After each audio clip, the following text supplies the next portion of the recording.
Chapter 1, Title page The Prince by Niccolò Machiavelli, translated by W.K. Marriott. Imprint. This ebook is the product of many hours of hard work by volunteers for Standard ebooks and builds on the hard work of other literature lovers made possible by the public domain. The source text and artwork in this ebook are believed to be in the United States public domain. That is, they are believed to be free of copyright restrictions in the United States. They may still be copyrighted in other countries, so users located outside of the United States must check their local laws before using this ebook. The creators of and contributors to this ebook dedicate their contributions to the worldwide public domain via the terms in the CC 01. 0 Universal Public Domain Dedication. For full license information, see the uncopyright at the end of this ebook. Standard eBooks is a volunteer-driven project that produces ebook editions of public domain literature using modern typography, technology, and editorial standards, and distributes them free of cost. You can download this and other ebooks carefully produced for true book lovers at Standard Books. Org. Introduction. Niccolò Machiavelli was born at Florence on 3 May 1469. He was the second son of Bernardo di Niccolò Machiavelli, a lawyer of some repute, and of Bartolomea di Stefano Nelli, his wife. Both parents were members of the old Florentine nobility. His life falls naturally into 3 periods, each of which singularly enough constitutes a distinct and important era in the history of Florence. His youth was concurrent with the greatness of Florence as an Italian power under the guidance of Lorenzo de' Medici, Il Magnifico. The downfall of the Medici in Florence occurred in 1494, in which year Machiavelli entered the public service. During his official career, Florence was free under the government of a republic, which lasted until 1512, when the Medici returned to power, and Machiavelli lost his office. The Medici again ruled Florence from 1512 until 1527, when they were once more driven out. This was the period of Machiavelli's literary activity and increasing influence, but he died within a few weeks of the expulsion of the Medici on 22 June 1527, in his 58th year, without having regained office.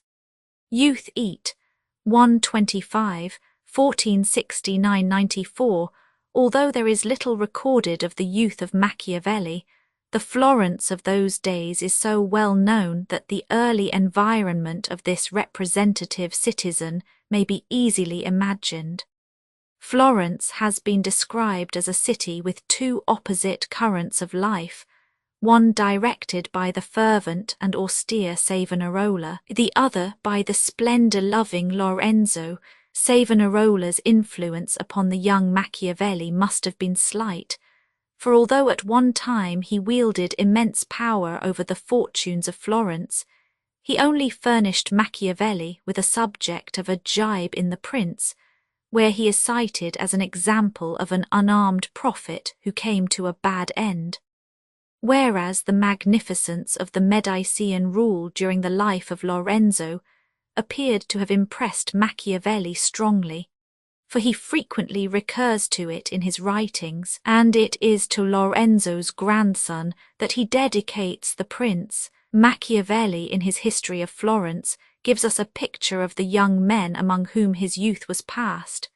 He writes, "They were freer than their forefathers in dress and living, and spent more in other kinds of excesses, consuming their time and money in idleness, gaming, and women. Their chief aim was to appear well dressed and to speak with wit and acuteness, whilst he who could wound others the most cleverly was thought the wisest." In a letter to his son Guido, Machiavelli shows why youth should avail itself of its opportunities for study, and leads us to infer that his own youth had been so occupied.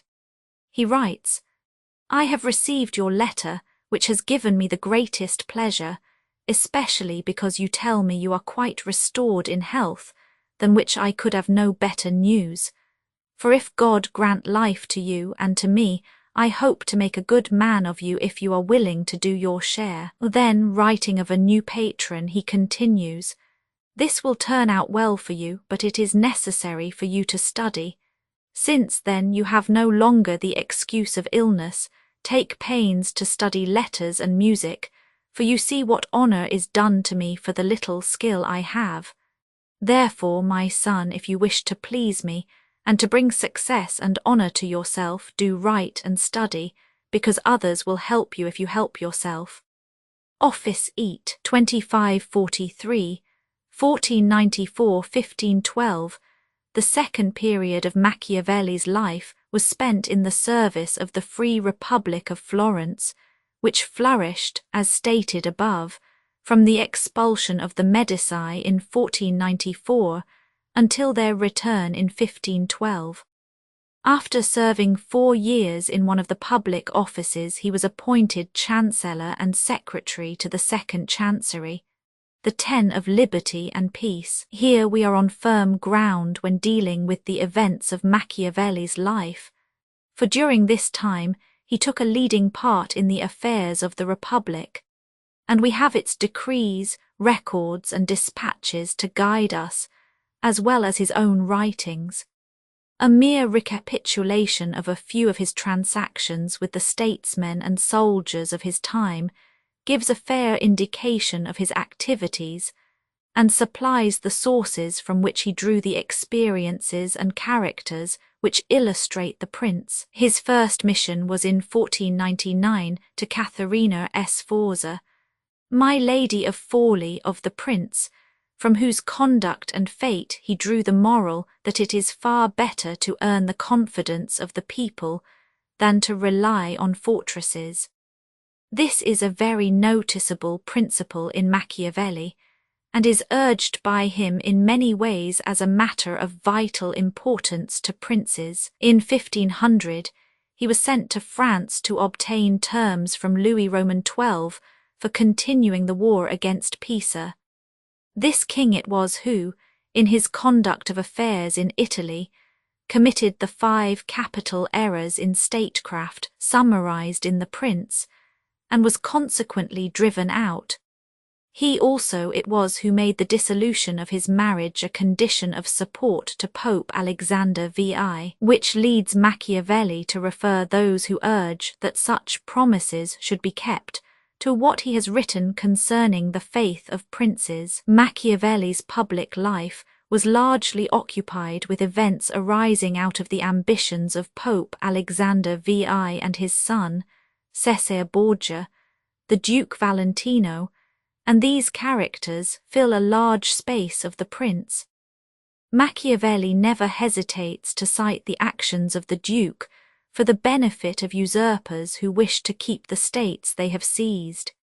He can, indeed, find no precepts to offer so good as the pattern of Cesare Borgia's conduct, insomuch that Cesare is acclaimed by some critics as the hero of The Prince.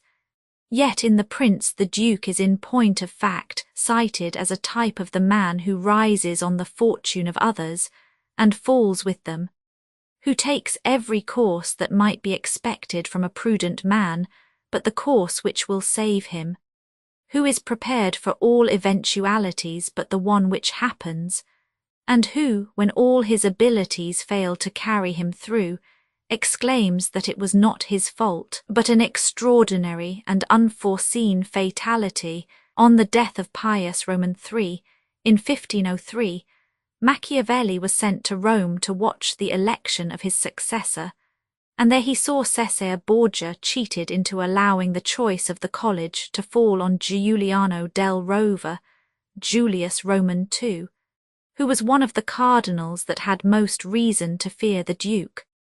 Machiavelli, when commenting on this election, says that he who thinks new favours will cause great personages to forget old injuries deceives himself. Julius did not rest until he had ruined Caesar. It was to Julius Roman II that Machiavelli was sent in 1506, when that pontiff was commencing his enterprise against Bologna, which he brought to a successful issue, as he did many of his other adventures, owing chiefly to his impetuous character. It is in reference to Pope Julius that Machiavelli moralizes on the resemblance between fortune and women, and concludes that it is the bold, rather than the cautious man that will win and hold them both. It is impossible to follow here the varying fortunes of the Italian states, which in 1507 were controlled by France, Spain, and Germany, with results that have lasted to our day. We are concerned with those events, and with the three great actors in them, so far only as they impinge on the personality of Machiavelli.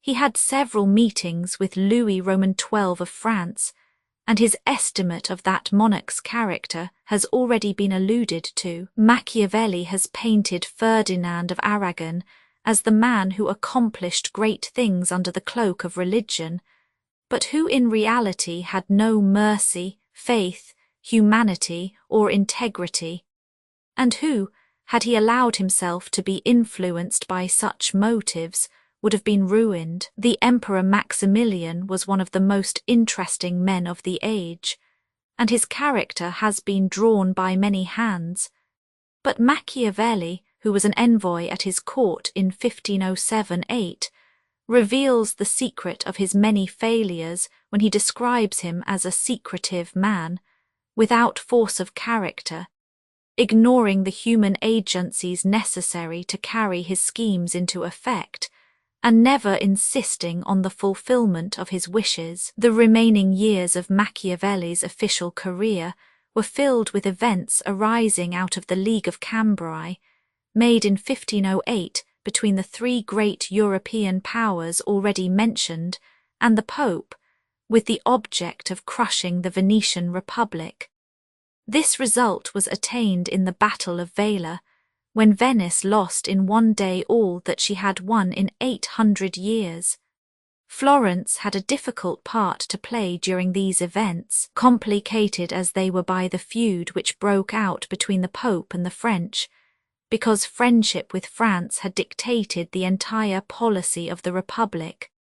When, in 1511, Julius Roman II finally formed the Holy League against France, and with the assistance of the Swiss drove the French out of Italy, Florence lay at the mercy of the Pope, and had to submit to his terms, one of which was that the Medici should be restored. The return of the Medici to Florence on 1 September 1512, and the consequent fall of the Republic, was the signal for the dismissal of Machiavelli and his friends, and thus put an end to his public career. For as we have seen, he died without regaining office. Literature and Death eat. 4358, 1512-27, on the return of the Medici, Machiavelli, who for a few weeks had vainly hoped to retain his office under the new masters of Florence, was dismissed by decree dated 7th November 1512. Shortly after this he was accused of complicity in an abortive conspiracy against the Medici, imprisoned and put to the question by torture. The new Medician Pope, Leo X, procured his release, and he retired to his small property at San Cassiano near Florence, where he devoted himself to literature. In a letter to Francesco Vettori, dated 13th December 1513, he has left a very interesting description of his life at this period, which elucidates his methods and his motives in writing The Prince. After describing his daily occupations with his family and neighbours, he writes, "The evening being come, I return home and go to my study. At the entrance I pull off my peasant clothes, covered with dust and dirt, and put on my noble court dress, and thus becomingly reclothed, I pass into the ancient courts of the men of old, where, being lovingly received by them, I am fed with that food which is mine alone, where I do not hesitate to speak with them, and to ask for the reason of their actions, and they in their benignity answer me. And for 4 hours I feel no weariness, I forget every trouble, poverty does not dismay, death does not terrify me. I am possessed entirely by those great men, and because Dante says, "Knowledge doth come of learning well retained, unfruitful else," I have noted down what I have gained from their conversation, and have composed a small work on principalities, where I pour myself out as fully as I can in meditation on the subject, discussing what a principality is, what kinds there are, how they can be acquired, how they can be kept, why they are lost. And if any of my fancies ever pleased you, this ought not to displease you. And to a prince, especially to a new one, it should be welcome. Therefore I dedicate it to his magnificence Giuliano. Filippo Casavecchio has seen it. He will be able to tell you what is in it, and of the discourses I have had with him. Nevertheless, I am still enriching and polishing it. The little book suffered many vicissitudes before attaining the form in which it has reached us. Various mental influences were at work during its composition. Its title and patron were changed, and for some unknown reason it was finally dedicated to Lorenzo de' Medici. Although Machiavelli discussed with Casavecchio whether it should be sent or presented in person to the patron, there is no evidence that Lorenzo ever received or even read it. He certainly never gave Machiavelli any employment. Although it was plagiarized during Machiavelli's lifetime, The Prince was never published by him, and its text is still disputable. Machiavelli concludes his letter to Vettori thus, "And as to this little thing his book, when it has been read it will be seen that during the 15 years I have given to the study of statecraft I have neither slept nor idled, and men ought ever to desire to be served by one who has reaped experience at the expense of others, and of my loyalty none could doubt, because having always kept faith I could not now learn how to break it. For he who has been faithful and honest as I have cannot change his nature, and my poverty is a witness to my honesty." Before Machiavelli had got the Prince off his hands, he commenced his discourse on the first decade of Titus Livius, which should be read concurrently with the Prince. These and several minor works occupied him until the year 1518, when he accepted a small commission to look after the affairs of some Florentine merchants at Genoa.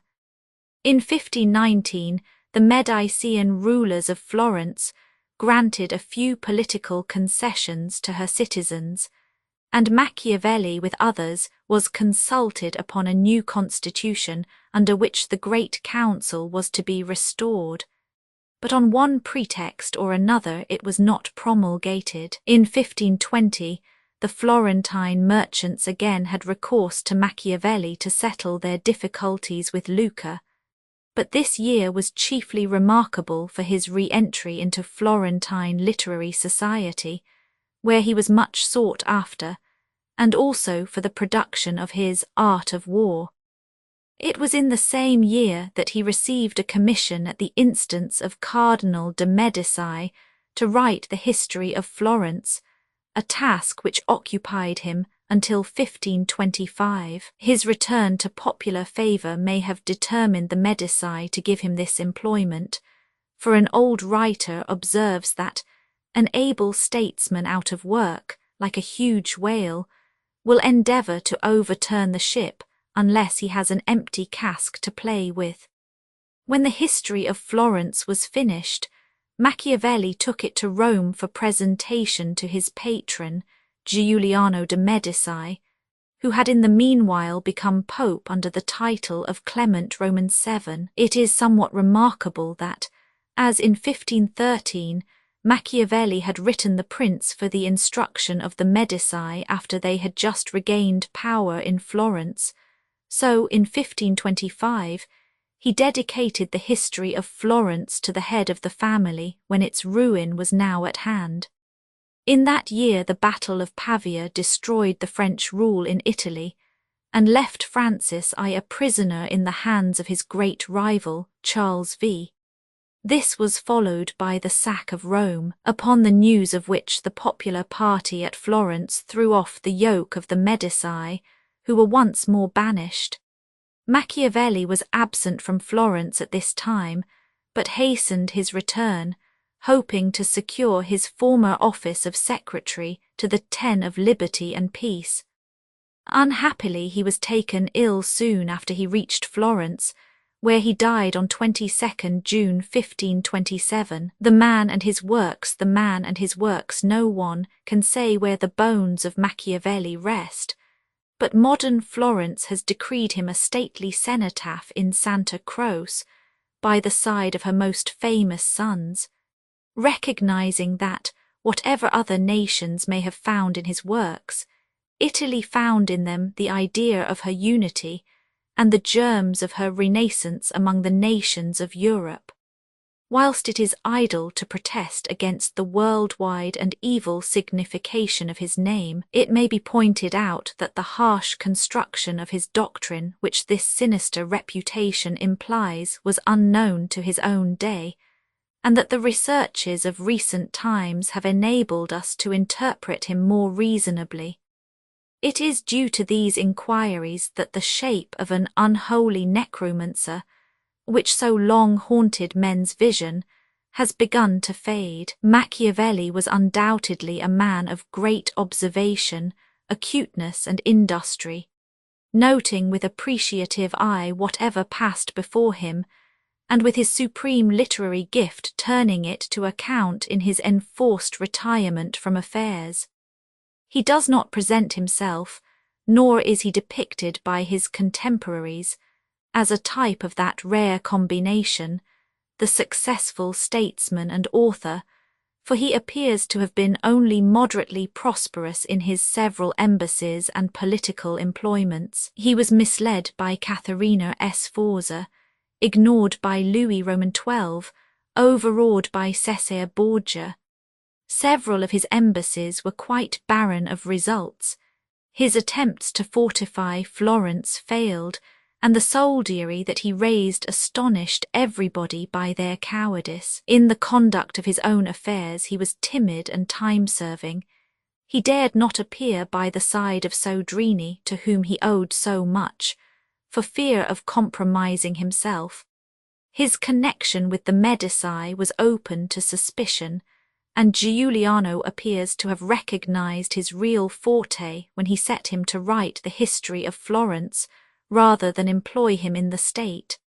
And it is on the literary side of his character, and there alone, that we find no weakness and no failure. Although the light of almost 4 centuries has been focused on the prince, its problems are still debatable and interesting, because they are the eternal problems between the ruled and their rulers. Such as they are, its ethics are those of Machiavelli's contemporaries, yet they cannot be said to be out of date so long as the governments of Europe rely on material rather than on moral forces. Its historical incidents and personages become interesting by reason of the uses which Machiavelli makes of them to illustrate his theories of government and conduct, leaving out of consideration those maxims of state which still furnish some European and Eastern statesmen with principles of action.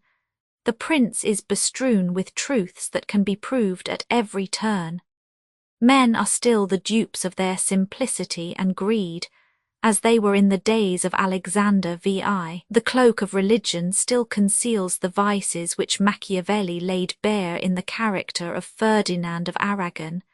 Men will not look at things as they really are, but as they wish them to be, and are ruined. In politics there are no perfectly safe courses. Prudence consists in choosing the least dangerous ones. Then, to pass to a higher plane, Machiavelli reiterates that although crimes may win an empire, they do not win glory. Necessary wars are just wars, and the arms of a nation are hallowed when it has no other resource but to fight. It is the cry of a far later day than Machiavelli's that government should be elevated into a living moral force, capable of inspiring the people with a just recognition of the fundamental principles of society. To this high argument, the prince contributes but little. Machiavelli always refused to write either of men or of governments otherwise than as he found them, and he writes with such skill and insight that his work is of abiding value. But what invests the prince with more than a merely artistic or historical interest is the incontrovertible truth that it deals with the great principles which still guide nations and rulers in their relationship with each other and their neighbours. In translating the prince, my aim has been to achieve at all costs an exact literal rendering of the original, rather than a fluent paraphrase adapted to the modern notions of style and expression. Machiavelli was no facile phrasemonger. The conditions under which he wrote obliged him to weigh every word. His themes were lofty, his substance grave, his manner nobly plain and serious. Quis eo fuit unquam in partiundis rebus indefiniendis in explanandis pressia. In the prince, it may be truly said, there is reason assignable, not only for every word, but for the position of every word. To an Englishman of Shakespeare's time, the translation of such a treatise was in some ways a comparatively easy task, for in those times the genius of the English more nearly resembled that of the Italian language. To the Englishman of today, it is not so simple. To take a single example, the word intratenor employed by Machiavelli to indicate the policy adopted by the Roman Senate towards the weaker states of Greece would by an Elizabethan be correctly rendered entertain, and every contemporary reader would understand what was meant by saying that Rome entertained the Aetolians and the Achaeans without augmenting their power. But today, such a phrase would seem obsolete and ambiguous, if not unmeaning. We are compelled to say that Rome maintained friendly relations with the Aetolians, etc., using 4 words to do the work of one. I have tried to preserve the pithy brevity of the Italian so far as was consistent with an absolute fidelity to the sense. If the result be an occasional asperity, I can only hope that the reader, in his eagerness to reach the author's meaning, may overlook the roughness of the road that leads him to it. The following is a list of the works of Machiavelli, principal works: Discorso sopra le cose di Pisa, 1499, Del modo di trattare ai popoli della Valdichiana Ribellati, 1502, Del modo tenuto dal Duca Valentino nell'Ammazzare Vitaloso Vitelli, Oliverotto da Fermo, etc., 1502, Discorso sopra la provision del danaro, 1502, Decennale primo poem in terza rima, 1506, Ritratti del cos dell'Alemagna, 1508-12, Decennale secondo, 1509, Ritratti del cos di Francia, 1510, Discorsi sopra la prima decadi T. Livio, 3 vols, 1512-17, Il Principe, 1513, Andrea Comedy translated from Terence, 1513, Mandragola prose comedy in 5 acts with prologue in verse, 1513, Della Lingua dialogue, 1514, Clisia comedy in prose, 1515, Belfagar Arcidiavolo novel, 1515, Asino d'Oro poem in terza rima, 1517, Del art della guerra, 1519-20, Discorso sopra il riformello stato di Firenze, 1520, Sommario del cos della città di Lucca, 1520, Vita di Castruccio Castracani da Luca, 1520, History Fiorentine, 8 books, 1521-5, Frammenti Storici, 1525. Other poems include Saunti Canzoni Ottave and Canti Carnesielski. Editions: Aldo, Venice, 1546, Della Tertina, 1550, Cambiaghi, Florence, 6 vols, 1782-5, De Classici, Milan, 10 1813, Silvestri, 9 vols, 1822, Passerini, Fanfani, Milanesi, 6 vols. Only published 1873-7, Minor Works, ed. F. L. Polidori, 1852, Letter Familiari, ed. E. Alvasi, 1883, 2 editions, one with excisions, Credited Writings, ed. G. Cainstrini, 1857, Letters to F. Vettori, ca. Ridolfi, Pensieri intorno allo scopo di N. Machiavelli nel libro Il Principe, etc. D. Ferrara, The Private Correspondence of Niccolò Machiavelli, 1929. The Prince Dedication to the magnificent Lorenzo di Piero de' Medici. Those who strive to obtain the good graces of a prince are accustomed to come before him with such things as they hold most precious, or in which they see him take most delight, whence one often sees horses, arms, cloth of gold, precious stones, and similar ornaments presented to princes, worthy of their greatness, desiring therefore to present myself to your magnificence with some testimony of my devotion towards you. I have not found among my possessions anything which I hold more dear than, or value so much as, the knowledge of the actions of great men, acquired by long experience in contemporary affairs, and a continual study of antiquity, which, having reflected upon it with great and prolonged diligence, I now send, digested into a little volume, to your magnificence, and although I may consider this work unworthy of your countenance, nevertheless I trust much to your benignity that it may be acceptable, seeing that it is not possible for me to make a better gift than to offer you the opportunity of understanding in the shortest time all that I have learnt in so many years, and with so many troubles and dangers, which work I have not embellished with swelling or magnificent words, nor stuffed with rounded periods, nor with any extrinsic allurements or adornments whatever, with which so many are accustomed to embellish their works. For I have wished either that no honour should be given it, or else that the truth of the matter and the weightiness of the theme shall make it acceptable, nor do I hold with those who regard it as a presumption if a man of low and humble condition dare to discuss and settle the concerns of princes, because, just as those who draw landscapes place themselves below in the plain to contemplate the nature of the mountains and of lofty places, and in order to contemplate the plains place themselves upon high mountains, even so to understand the nature of the people it needs to be a prince, and to understand that of princes it needs to be of the people. Take, then, your magnificence, this little gift in the spirit in which I send it, wherein, if it be diligently read and considered by you, you will learn my extreme desire that you should attain that greatness which fortune and your other attributes promise.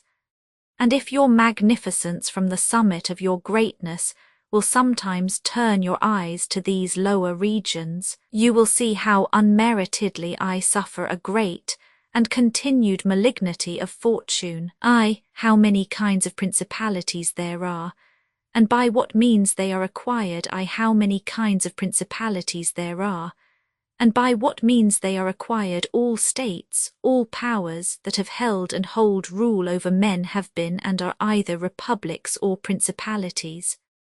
Principalities are either hereditary, in which the family has been long established, or they are new. The new are either entirely new, as was Milan to Francesco Sforza, or they are, as it were, members annexed to the hereditary state of the prince who has acquired them, as was the kingdom of Naples to that of the King of Spain. Such dominions thus acquired are either accustomed to live under a prince or to live in freedom, and are acquired either by the arms of the prince himself or of others, or else by fortune or by ability. Roman 2, concerning hereditary principalities. Roman 2, concerning hereditary principalities. I will leave out all discussion on republics, inasmuch as in another place I have written of them at length, and will address myself only to principalities. In doing so I will keep to the order indicated above, and discuss how such principalities are to be ruled and preserved. I say at once there are fewer difficulties in holding hereditary states, and those long accustomed to the family of their prince, than new ones.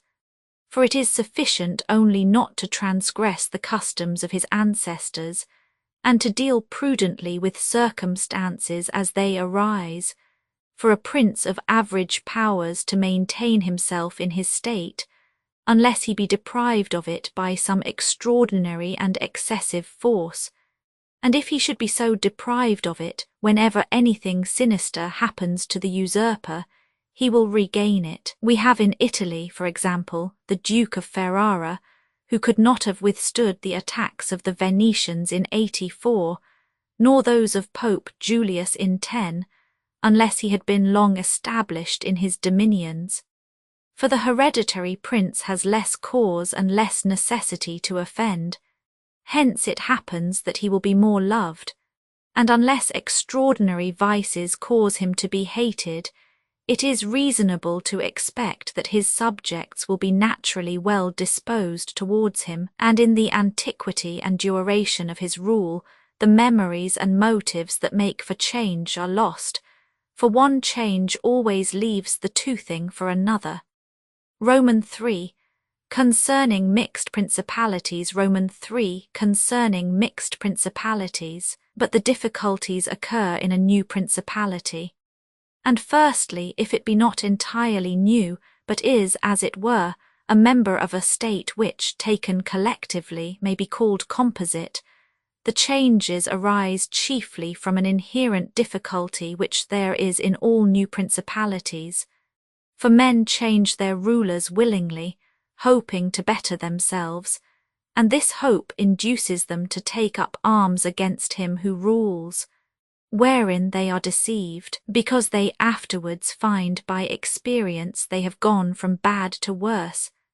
This follows also on another natural and common necessity, which always causes a new prince to burden those who have submitted to him with his soldier, and with infinite other hardships which he must put upon his new acquisition. In this way you have enemies in all those whom you have injured in seizing that principality, and you are not able to keep those friends who put you there because of your not being able to satisfy them in the way they expected, and you cannot take strong measures against them, feeling bound to them. For, although one may be very strong in armed forces, yet in entering a province one has always need of the goodwill of the natives. For these reasons Louis XII, King of France, quickly occupied Milan, and as quickly lost it. And to turn him out the first time it only needed Lodovico's own forces, because those who had opened the gates to him, finding themselves deceived in their hopes of future benefit, would not endure the ill treatment of the new prince. It is very true that, after acquiring rebellious provinces a second time, they are not so lightly lost afterwards, because the prince, with little reluctance, takes the opportunity of the rebellion to punish the delinquents, to clear out the suspects, and to strengthen himself in the weakest places.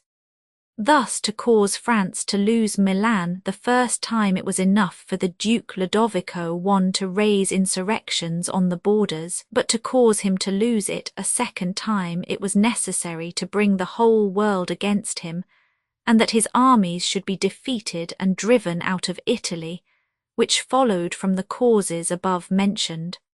Nevertheless, Milan was taken from France both the first and the second time.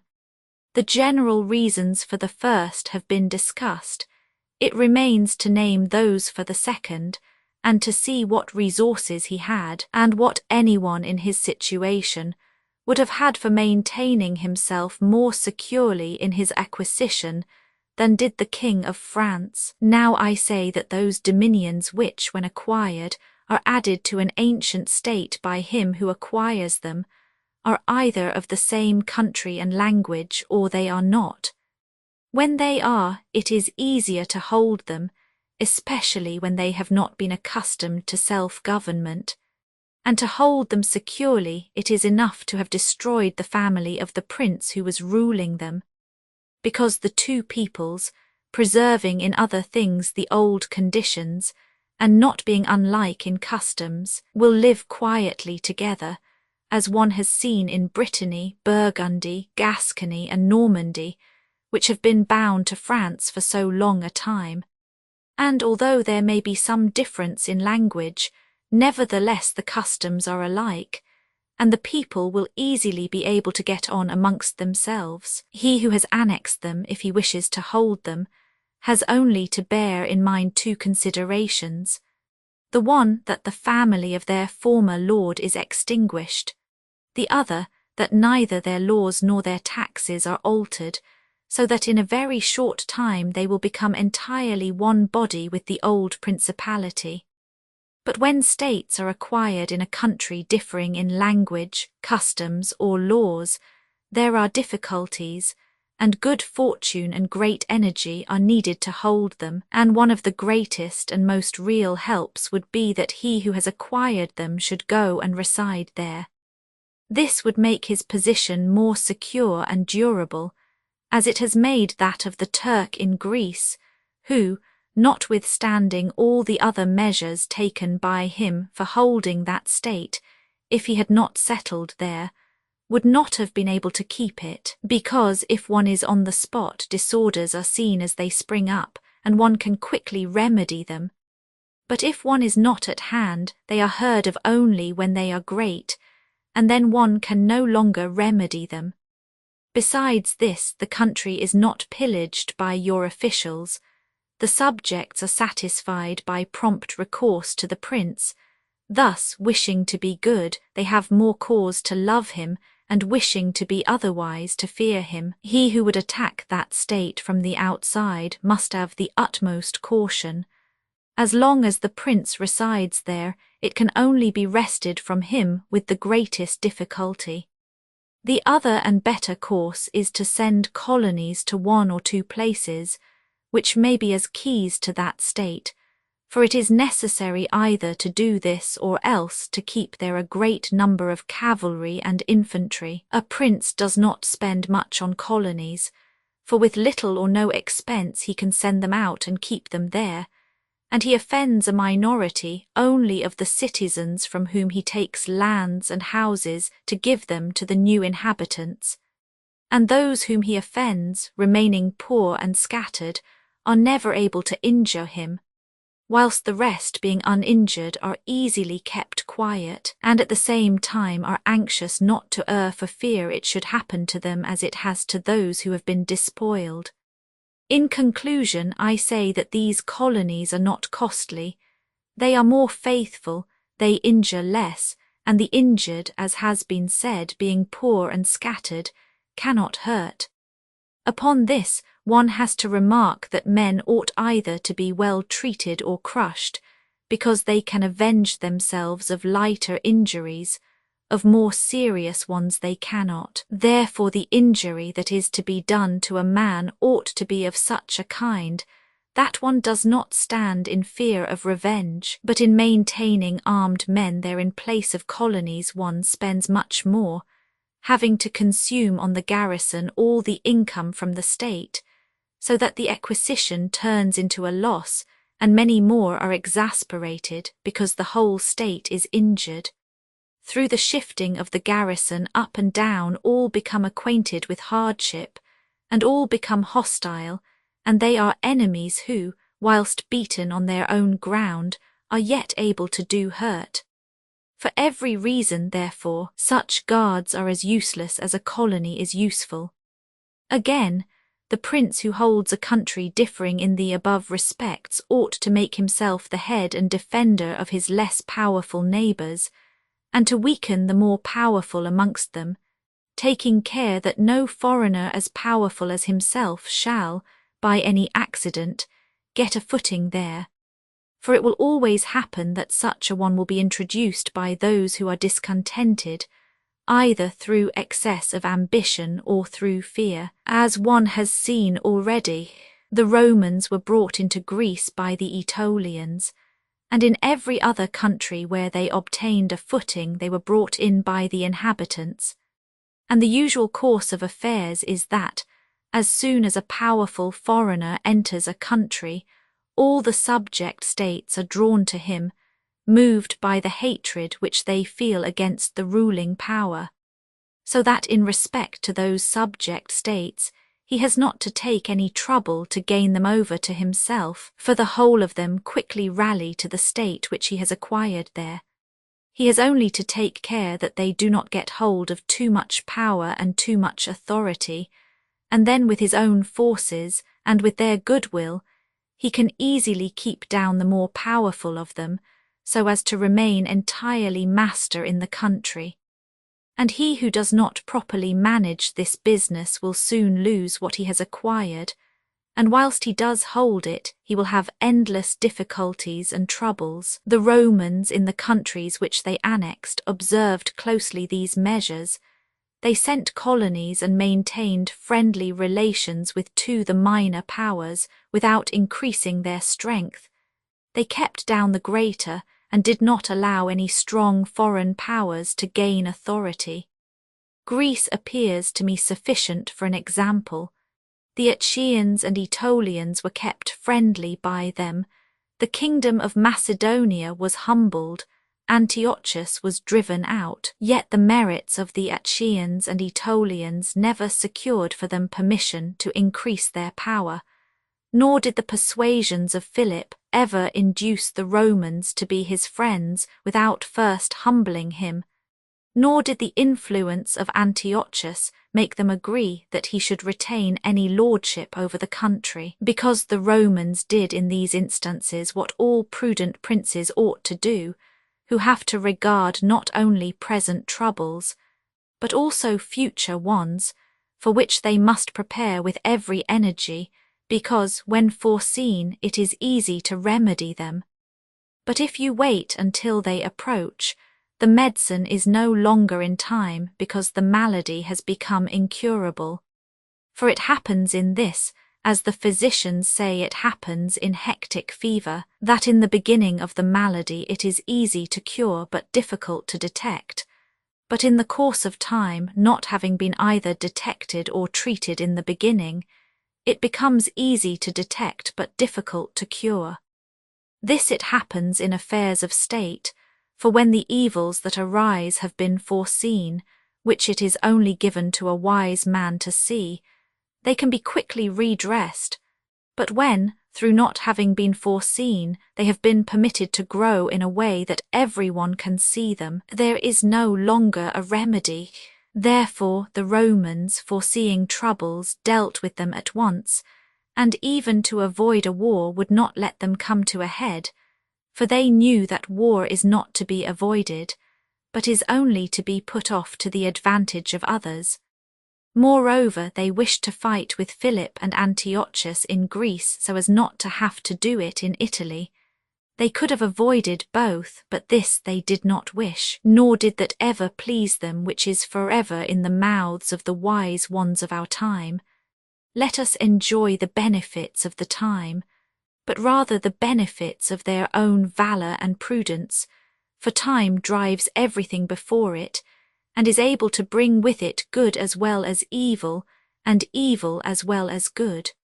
But let us turn to France and inquire whether she has done any of the things mentioned. I will speak of Louis III, and not of Charles, for as the one whose conduct is the better to be observed, he having held possession of Italy for the longest period. And you will see that he has done the opposite to those things which ought to be done to retain a state composed of divers elements. King Louis was brought into Italy by the ambition of the Venetians, who desired to obtain half the state of Lombardy by his intervention. I will not blame the course taken by the king, because, wishing to get a foothold in Italy, and having no friends there, seeing rather that every door was shut to him owing to the conduct of Charles, he was forced to accept those friendships which he could get, and he would have succeeded very quickly in his design if in other matters he had not made some mistakes. The king, however, having acquired Lombardy, regained at once the authority which Charles had lost. Genoa yielded. The Florentines became his friends. The Marquess of Mantua, the Duke of Ferrara, the Bentivogli, my Lady of Forli, the Lords of Faenza, of Pesaro, of Rimini, of Camerino, of Piombino, the Lucchese, the Pisans, the Sienese, everybody made advances to him to become his friend. Then could the Venetians realize the rashness of the course taken by them, which, in order that they might secure 2 towns in Lombardy, had made the king master of 2/3 of Italy.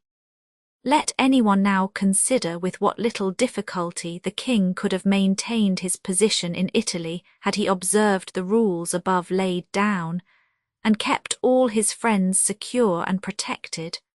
For although they were numerous, they were both weak and timid, some afraid of the church, some of the Venetians, and thus they would always have been forced to stand in with him, and by their means he could easily have made himself secure against those who remained powerful. But he was no sooner in Milan than he did the contrary by assisting Pope Alexander to occupy the Romagna. It never occurred to him that by this action he was weakening himself, depriving himself of friends and of those who had thrown themselves into his lap, whilst he aggrandized the church by adding much temporal power to the spiritual, thus giving it greater authority. And having committed this prime error, he was obliged to follow it up, so much so that, to put an end to the ambition of Alexander, and to prevent his becoming the master of Tuscany, he was himself forced to come into Italy. And as if it were not enough to have aggrandized the church and deprived himself of friends, he, wishing to have the kingdom of Naples, divides it with the king of Spain, and where he was the prime arbiter in Italy he takes an associate, so that the ambitious of that country and the malcontents of his own should have somewhere to shelter. And whereas he could have left in the kingdom his own pensioner as king, he drove him out, to put one there who was able to drive him, Louis, out in turn. The wish to acquire is in truth very natural and common, and men always do so when they can, and for this they will be praised, not blamed. But when they cannot do so, yet wish to do so by any means, then there is folly and blame. Therefore, if France could have attacked Naples with her own forces, she ought to have done so. If she could not, then she ought not to have divided it, and if the partition which she made with the Venetians in Lombardy was justified by the excuse that by it she got a foothold in Italy, this other partition merited blame, for it had not the excuse of that necessity. Therefore Louis made these 5 errors. He destroyed the minor powers, he increased the strength of one of the greater powers in Italy, he brought in a foreign power, he did not settle in the country, he did not send colonies. Which errors, had he lived, were not enough to injure him had he not made a 6th by taking away their dominions from the Venetians, because, had he not aggrandized the church, nor brought Spain into Italy, it would have been very reasonable and necessary to humble them, but having first taken these steps, he ought never to have consented to their ruin, for they, being powerful, would always have kept off others from designs on Lombardy, to which the Venetians would never have consented except to become masters themselves there.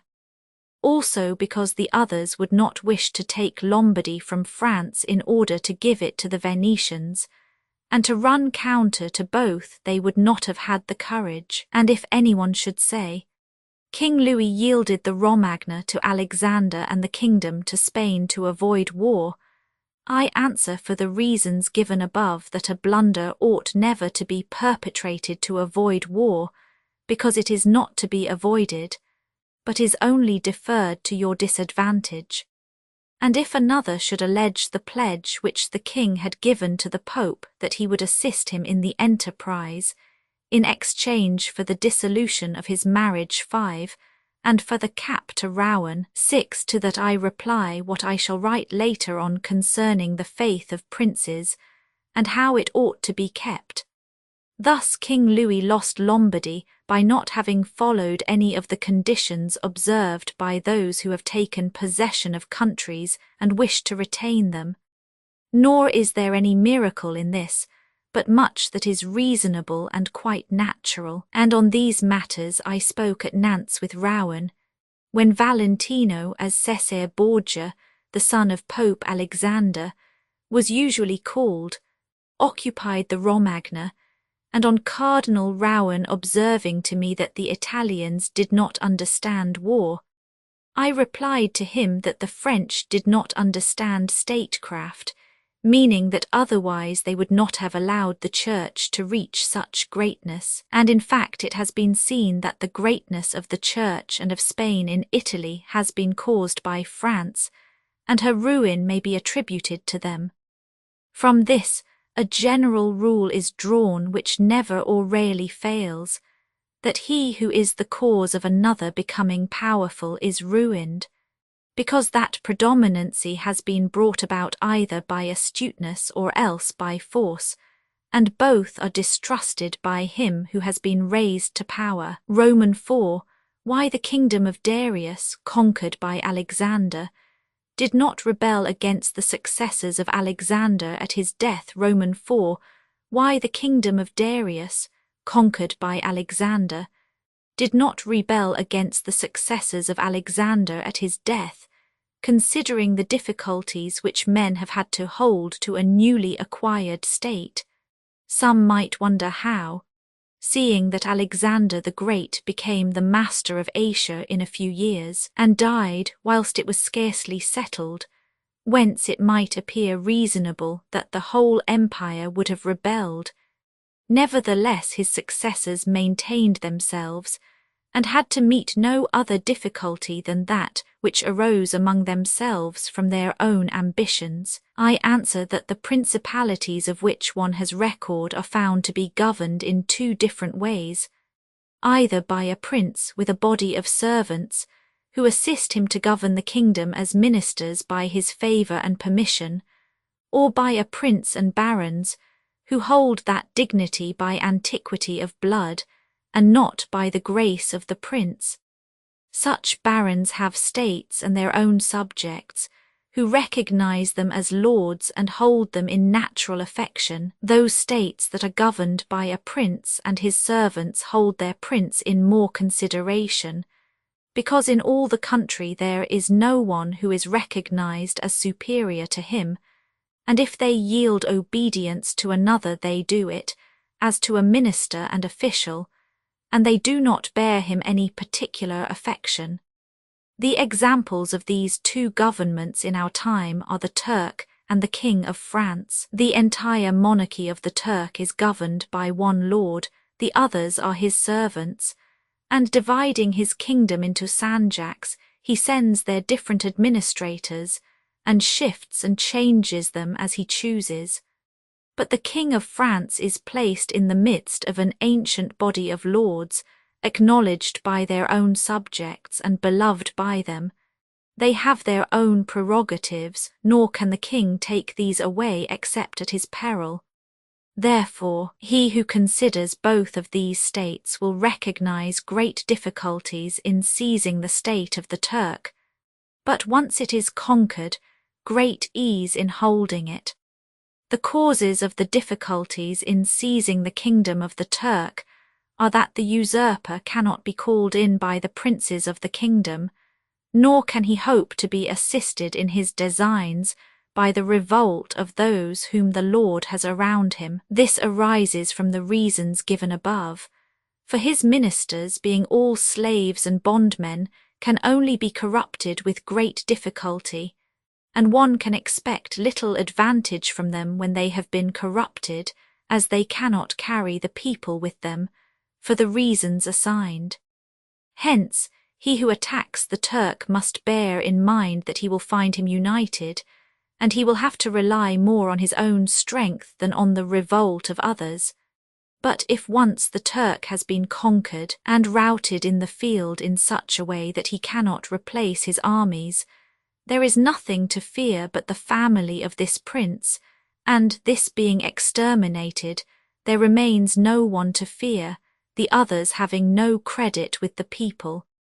And as the conqueror did not rely on them before his victory, so he ought not to fear them after it. The contrary happens in kingdoms governed like that of France, because one can easily enter there by gaining over some baron of the kingdom, for one always finds malcontents and such as desire a change. Such men, for the reasons given, can open the way into the state and render the victory easy. But if you wish to hold it afterwards, you meet with infinite difficulties, both from those who have assisted you and from those you have crushed. Nor is it enough for you to have exterminated the family of the prince, because the lords that remain make themselves the heads of fresh movements against you, and as you are unable either to satisfy or exterminate them, that state is lost whenever time brings the opportunity. Now, if you will consider what was the nature of the government of Darius, you will find it similar to the kingdom of the Turk, and therefore it was only necessary for Alexander first to overthrow him in the field, and then to take the country from him.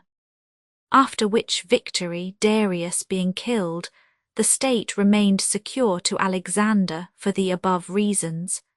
And if his successors had been united, they would have enjoyed it securely and at their ease, for there were no tumults raised in the kingdom, except those they provoked themselves. But it is impossible to hold with such tranquillity states constituted like that of France. Hence arose those frequent rebellions against the Romans in Spain, France, and Greece, owing to the many principalities there were in these states, of which, as long as the memory of them endured, the Romans always held an insecure possession. But with the power and long continuance of the empire, the memory of them passed away, and the Romans then became secure possessors. And when fighting afterwards amongst themselves, each one was able to attach to himself his own parts of the country, according to the authority he had assumed there. And the family of the former lord being exterminated, none other than the Romans were acknowledged. When these things are remembered, no one will marvel at the ease with which Alexander held the empire of Asia, or at the difficulties which others have had to keep in acquisition, such as Pyrrhus and many more. This is not occasioned by the little or abundance of ability in the conqueror, but by the want of uniformity in the subject state, v. concerning the way to govern cities or principalities, which lived under their own laws before they were annexed, v. concerning the way to govern cities or principalities, which lived under their own laws before they were annexed, whenever those states which have been acquired as stated have been accustomed to live under their own laws and in freedom. There are 3 courses for those who wish to hold them. The first is to ruin them, the next is to reside there in person, the third is to permit them to live under their own laws, drawing a tribute, and establishing within it an oligarchy which will keep it friendly to you. Because such a government, being created by the prince, knows that it cannot stand without his friendship and interest, and does its utmost to support him. And therefore he who would keep a city accustomed to freedom will hold it more easily by the means of its own citizens than in any other way. There are, for example, the Spartans and the Romans. The Spartans held Athens and Thebes, establishing there an oligarchy, nevertheless they lost them. The Romans, in order to hold Capua, Carthage, and Numantia, dismantled them and did not lose them. They wished to hold Greece as the Spartans held it, making it free and permitting its laws, and did not succeed. So to hold it they were compelled to dismantle many cities in the country, for in truth there is no safe way to retain them otherwise than by ruining them. And he who becomes master of a city accustomed to freedom and does not destroy it, may expect to be destroyed by it. For in rebellion it has always the watchword of liberty and its ancient privileges as a rallying point, which neither time nor benefits will ever cause it to forget. And whatever you may do or provide against, they never forget that name or their privileges unless they are disunited or dispersed, but at every chance they immediately rally to them. As Pisa, after the 100 years, she had been held in bondage by the Florentines. But when cities or countries are accustomed to live under a prince, and his family is exterminated, they, being on the one hand accustomed to obey, and on the other hand not having the old prince, cannot agree in making one from amongst themselves, and they do not know how to govern themselves. For this reason they are very slow to take up arms, and a prince can gain them to himself and secure them much more easily. But in republics there is more vitality, greater hatred, and more desire for vengeance, which will never permit them to allow the memory of their former liberty to rest, so that the safest way is to destroy them or to reside there. Vi. Concerning new principalities which are acquired by one's own arms and ability, vi. Concerning new principalities which are acquired by one's own arms and ability, let no one be surprised if, in speaking of entirely new principalities as I shall do, I adduce the highest examples both of prince and of state, because men, walking almost always in paths beaten by others, and following by imitation their deeds, are yet unable to keep entirely to the ways of others or attain to the power of those they imitate. A wise man ought always to follow the paths beaten by great men, and to imitate those who have been supreme, so that if his ability does not equal theirs, at least it will savour of it. Let him act like the clever archers who, designing to hit the mark which yet appears too far distant, and knowing the limits to which the strength of their bow attains, take aim much higher than the mark, not to reach by their strength or arrow to so great a height, but to be able with the aid of so high an aim to hit the mark they wish to reach. I say, therefore, that in entirely new principalities, where there is a new prince, more or less difficulty is found in keeping them, accordingly as there is more or less ability in him who has acquired the state. Now, as the fact of becoming a prince from a private station presupposes either ability or fortune, it is clear that one or other of these things will mitigate in some degree many difficulties. Nevertheless, he who has relied least on fortune is established the strongest. Further, it facilitates matters when the prince, having no other state, is compelled to reside there in person, but to come to those who, by their own ability and not through fortune, have risen to be princes. I say that Moses, Cyrus, Romulus, Theseus, and such like are the most excellent examples. And although one may not discuss Moses, he having been a mere executor of the will of God, yet he ought to be admired, if only for that favour which made him worthy to speak with God. But in considering Cyrus and others who have acquired or founded kingdoms, all will be found admirable, and if their particular deeds and conduct shall be considered, they will not be found inferior to those of Moses, although he had so great a preceptor. And in examining their actions and lives, one cannot see that they owed anything to fortune beyond opportunity, which brought them the material to mould into the form which seemed best to them. Without that opportunity, their powers of mind would have been extinguished, and without those powers the opportunity would have come in vain. It was necessary, therefore, to Moses that he should find the people of Israel in Egypt enslaved and oppressed by the Egyptians, in order that they should be disposed to follow him so as to be delivered out of bondage. It was necessary that Romulus should not remain in Alba, and that he should be abandoned at his birth, in order that he should become king of Rome and founder of the fatherland.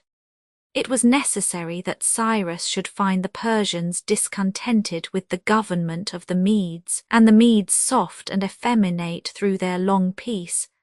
Theseus could not have shown his ability had he not found the Athenians dispersed. These opportunities, therefore, made those men fortunate, and their high ability enabled them to recognize the opportunity whereby their country was ennobled and made famous. Those who by valorous ways become princes like these men acquire a principality with difficulty, but they keep it with ease. The difficulties they have in acquiring it rise in part from the new rules and methods which they are forced to introduce to establish their government and its security. And it ought to be remembered that there is nothing more difficult to take in hand, more perilous to conduct, or more uncertain in its success, than to take the lead in the introduction of a new order of things, because the innovator has for enemies all those who have done well under the old conditions, and lukewarm defenders in those who may do well under the new. This coolness arises partly from fear of the opponents, who have the laws on their side, and partly from the incredulity of men, who do not readily believe in new things until they have had a long experience of them. Thus it happens that whenever those who are hostile have the opportunity to attack, they do it like partisans, whilst the others defend lukewarmly, in such wise that the prince is endangered along with them. It is necessary, therefore, if we desire to discuss this matter thoroughly, to inquire whether these innovators can rely on themselves or have to depend on others. That is to say, whether, to consummate their enterprise, have they to use prayers or can they use force? In the first instance they always succeed badly and never compass anything. But when they can rely on themselves and use force, then they are rarely endangered. Hence it is that all armed prophets have conquered, and the unarmed ones have been destroyed. Besides the reasons mentioned, the nature of the people is variable, and whilst it is easy to persuade them, it is difficult to fix them in that persuasion.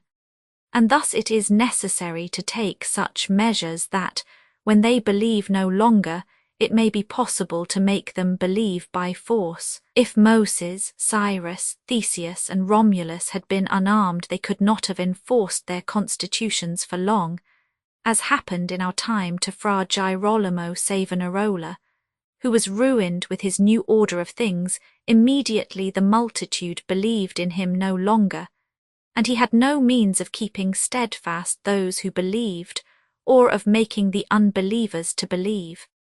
Therefore such as these have great difficulties in consummating their enterprise, for all their dangers are in the ascent, yet with ability they will overcome them. But when these are overcome, and those who envied them their success are exterminated, they will begin to be respected, and they will continue afterwards powerful, secure, honoured, and happy. To these great examples I wish to add a lesser one, still it bears some resemblance to them, and I wish it to suffice me for all of a like kind. It is Hiero the Syracusan. 7. This man rose from a private station to be Prince of Syracuse, nor did he either owe anything to fortune but opportunity, for the Syracusans, being oppressed, chose him for their captain, Afterwards he was rewarded by being made their prince. He was of so great ability, even as a private citizen, that one who writes of him says he wanted nothing but a kingdom to be a king. This man abolished the old soldiery, organized the new, gave up old alliances, made new ones, and as he had his own soldiers and allies, on such foundations he was able to build any edifice. Thus, whilst he had endured much trouble in acquiring, he had but little in keeping. Romans 7, concerning new principalities which are acquired either by the arms of others or by good fortune. Romans 7, concerning new principalities which are acquired either by the arms of others or by good fortune. Those who solely by good fortune become princes from being private citizens have little trouble in rising, but much in keeping atop. They have not any difficulties on the way up because they fly, but they have many when they reach the summit. Such are those to whom some state is given either for money or by the favour of him who bestows it, as happened to many in Greece, in the cities of Ionia and of the Hellespont, where princes were made by Darius, in order that they might hold the cities both for his security and his glory, as also were those emperors who, by the corruption of the soldiers, from being citizens came to empire. Such stand simply elevated upon the goodwill and the fortune of him who has elevated them, two most inconstant and unstable things, neither have they the knowledge requisite for the position, because unless they are men of great worth and ability, it is not reasonable to expect that they should know how to command, having always lived in a private condition. Besides, they cannot hold it because they have not forces which they can keep friendly and faithful. States that rise unexpectedly, then, like all other things in nature which are born and grow rapidly, cannot leave their foundations and correspondencies, 8 fixed in such a way that the first storm will not overthrow them.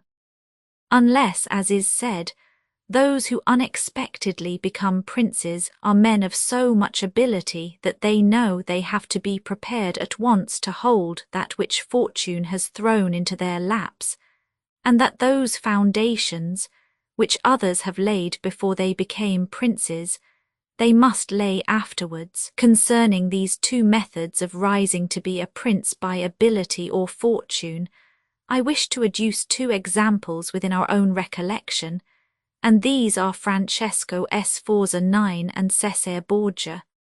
Francesco, by proper means and with great ability, from being a private person rose to be Duke of Milan, and that which he had acquired with 1,000 anxieties he kept with little trouble. On the other hand, Cesare Borgia, called by the people Duke Valentino, acquired his state during the ascendancy of his father, and on its decline he lost it, notwithstanding that he had taken every measure and done all that ought to be done by a wise and able man to fix firmly his roots in the states which the arms and fortunes of others had bestowed on him. Because, as is stated above, he who has not first laid his foundations may be able with great ability to lay them afterwards, but they will be laid with trouble to the architect and danger to the building. If, therefore, all the steps taken by the Duke be considered, it will be seen that he laid solid foundations for his future power, and I do not consider it superfluous to discuss them, because I do not know what better precepts to give a new prince than the example of his actions. And if his dispositions were of no avail, that was not his fault, but the extraordinary and extreme malignity of fortune. Alexander VI, in wishing to aggrandize the Duke his son, had many immediate and prospective difficulties. Firstly, he did not see his way to make him master of any state that was not a state of the Church, and if he was willing to rob the Church he knew that the Duke of Milan and the Venetians would not consent, because Faenza and Rimini were already under the protection of the Venetians. Besides this, he saw the arms of Italy, especially those by which he might have been assisted, in hands that would fear the aggrandizement of the Pope, namely, the Orsini and the Colonnesi and their following. It behoved him, therefore, to upset this state of affairs and embroil the powers, so as to make himself securely master of part of their states. This was easy for him to do, because he found the Venetians, moved by other reasons, inclined to bring back the French into Italy.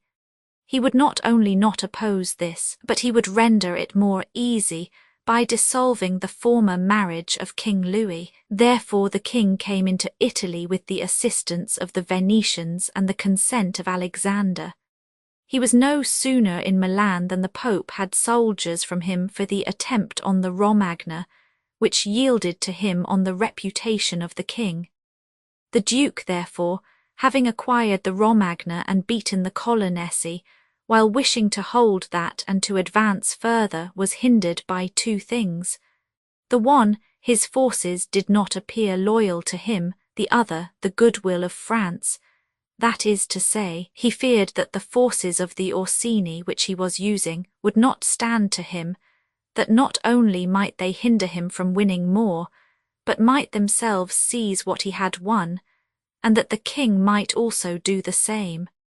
Of the Orsini he had a warning when, after taking Faenza and attacking Bologna, he saw them go very unwillingly to that attack, and as to the king, he learned his mind when he himself, after taking the Duchy of Urbino, attacked Tuscany, and the king made him desist from that undertaking.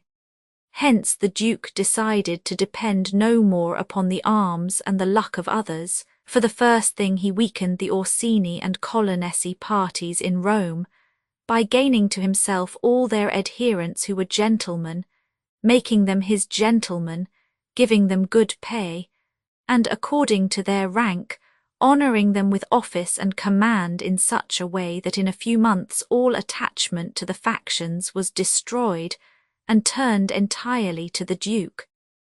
After this he awaited an opportunity to crush the Orsini, having scattered the adherents of the Colonna house. This came to him soon, and he used it well, for the Orsini, perceiving at length that the aggrandizement of the Duke and the Church was ruin to them, called a meeting of the Magiani in Perugia. From this sprung the rebellion at Urbino and the tumults in the Romagna, with endless dangers to the Duke, all of which he overcame with the help of the French, having restored his authority not to leave it at risk by trusting either to the French or other outside forces. He had recourse to his wiles, and he knew so well how to conceal his mind that, by the mediation of Signor Pagolo, whom the Duke did not fail to secure with all kinds of attention, giving him money, apparel, and horses, the Orsini were reconciled, so that their simplicity brought them into his power at Sinigalia. 10 having exterminated the leaders, and turned their partisans into his friends, the Duke laid sufficiently good foundations to his power, having all the Romagna and the Duchy of Urbino, and the people now beginning to appreciate their prosperity, he gained them all over to himself. And as this point is worthy of notice, and to be imitated by others, I am not willing to leave it out. When the Duke occupied the Romagna, he found it under the rule of weak masters, who rather plundered their subjects than ruled them, and gave them more cause for disunion than for union, so that the country was full of robbery, quarrels, and every kind of violence. And so, wishing to bring back peace and obedience to authority, he considered it necessary to give it a good governor. Thereupon he promoted Messer Ramiro d'Orco, 11 a swift and cruel man, to whom he gave the fullest power. This man in a short time restored peace and unity with the greatest success. Afterwards the Duke considered that it was not advisable to confer such excessive authority, for he had no doubt but that he would become odious, so he set up a court of judgment in the country, under a most excellent president, wherein all cities had their advocates, and because he knew that the past severity had caused some hatred against himself, so to clear himself in the minds of the people and gain them entirely to himself, he desired to show that if any cruelty had been practiced, it had not originated with him, but in the natural sternness of the minister.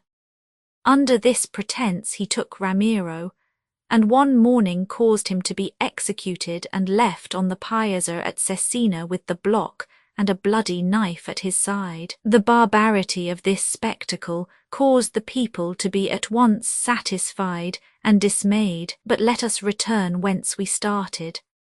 I say that the Duke, finding himself now sufficiently powerful and partly secured from immediate dangers by having armed himself in his own way, and having in a great measure crushed those forces in his vicinity that could injure him if he wished to proceed with his conquest, had next to consider France, for he knew that the king, who too late was aware of his mistake, would not support him, and from this time he began to seek new alliances and to temporize with France in the expedition which she was making towards the kingdom of Naples against the Spaniards who were besieging Gaeta.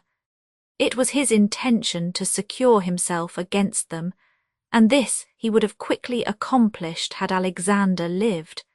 Such was his line of action as to present affairs, but as to the future he had to fear in the first place that a new successor to the Church might not be friendly to him, and might seek to take from him that which Alexander had given him, so he decided to act in 4 ways.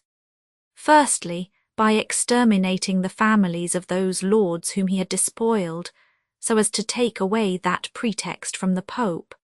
Secondly, by winning to himself all the gentlemen of Rome, so as to be able to curb the Pope with their aid, as has been observed. Thirdly, by converting the college more to himself. Fourthly, by acquiring so much power before the Pope should die that he could by his own measures resist the first shock. Of these 4 things at the death of Alexander he had accomplished 3, for he had killed as many of the dispossessed lords as he could lay hands on, and few had escaped. He had won over the Roman gentlemen, and he had the most numerous party in the college, and as to any fresh acquisition, he intended to become master of Tuscany, for he already possessed Perugia and Piombino, and Pisa was under his protection. And as he had no longer to study France, for the French were already driven out of the kingdom of Naples by the Spaniards, and in this way both were compelled to buy his goodwill, he pounced down upon Pisa. After this, Lucca and Siena yielded at once, partly through hatred and partly through fear of the Florentines, and the Florentines would have had no remedy had he continued to prosper, as he was prospering the year that Alexander died. For he had acquired so much power and reputation that he would have stood by himself, and no longer have depended on the luck and the forces of others, but solely on his own power and ability. But Alexander died 5 years after he had first drawn the sword. He left the Duke with the state of Romagna alone consolidated, with the rest in the air, between 2 most powerful hostile armies, and sick unto death. Yet there were in the Duke such boldness and ability, and he knew so well how men are to be won or lost, and so firm were the foundations which in so short a time he had laid, that if he had not had those armies on his back, or if he had been in good health, he would have overcome all difficulties. And it is seen that his foundations were good, for the Romagna awaited him for more than a month. In Rome, although but half alive, he remained secure, and whilst the Baglioni, the Vitelli, and the Orsini might come to Rome, they could not effect anything against him. If he could not have made Pope him whom he wished, at least the one whom he did not wish would not have been elected. But if he had been in sound health at the death of Alexander, 12 everything would have been different to him. On the day that Julius II 13 was elected, he told me that he had thought of everything that might occur at the death of his father and had provided a remedy for all, except that he had never anticipated that, when the death did happen, he himself would be on the point to die. When all the actions of the Duke are recalled, I do not know how to blame him, but rather it appears to be, as I have said, that I ought to offer him for imitation to all those who, by the fortune or the arms of others, are raised to government.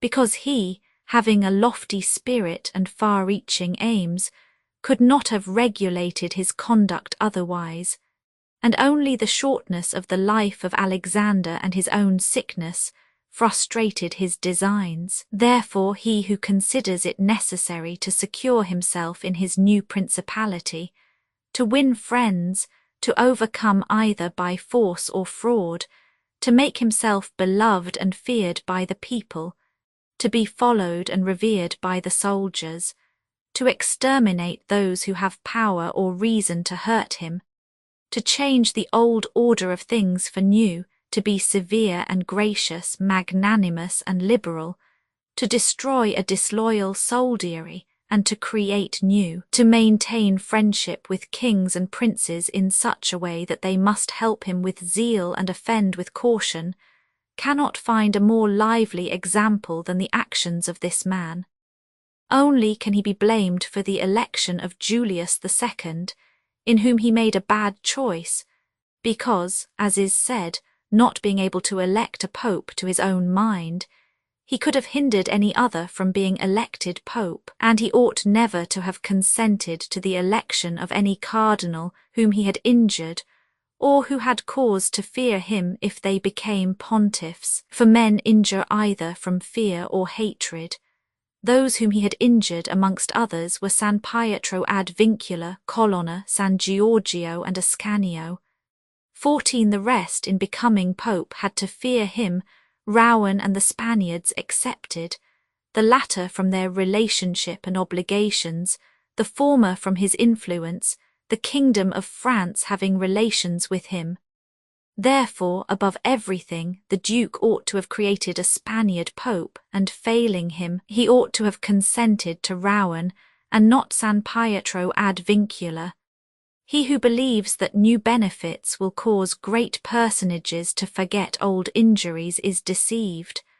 Therefore, the Duke erred in his choice, and it was the cause of his ultimate ruin. Roman 8. Concerning those who have obtained a principality by wickedness. Roman 8. Concerning those who have obtained a principality by wickedness. Although a prince may rise from a private station in two ways, neither of which can be entirely attributed to fortune or genius, yet it is manifest to me that I must not be silent on them, although one could be more copiously treated when I discuss republics. These methods are when, either by some wicked or nefarious ways, one ascends to the principality, or when by the favour of his fellow citizens a private person becomes the prince of his country. And speaking of the first method, it will be illustrated by two examples, one ancient, the other modern, and without entering further into the subject, I consider these two examples will suffice those who may be compelled to follow them. Agathocles, the Sicilian, 15 became king of Syracuse not only from a private, but from a low and abject position.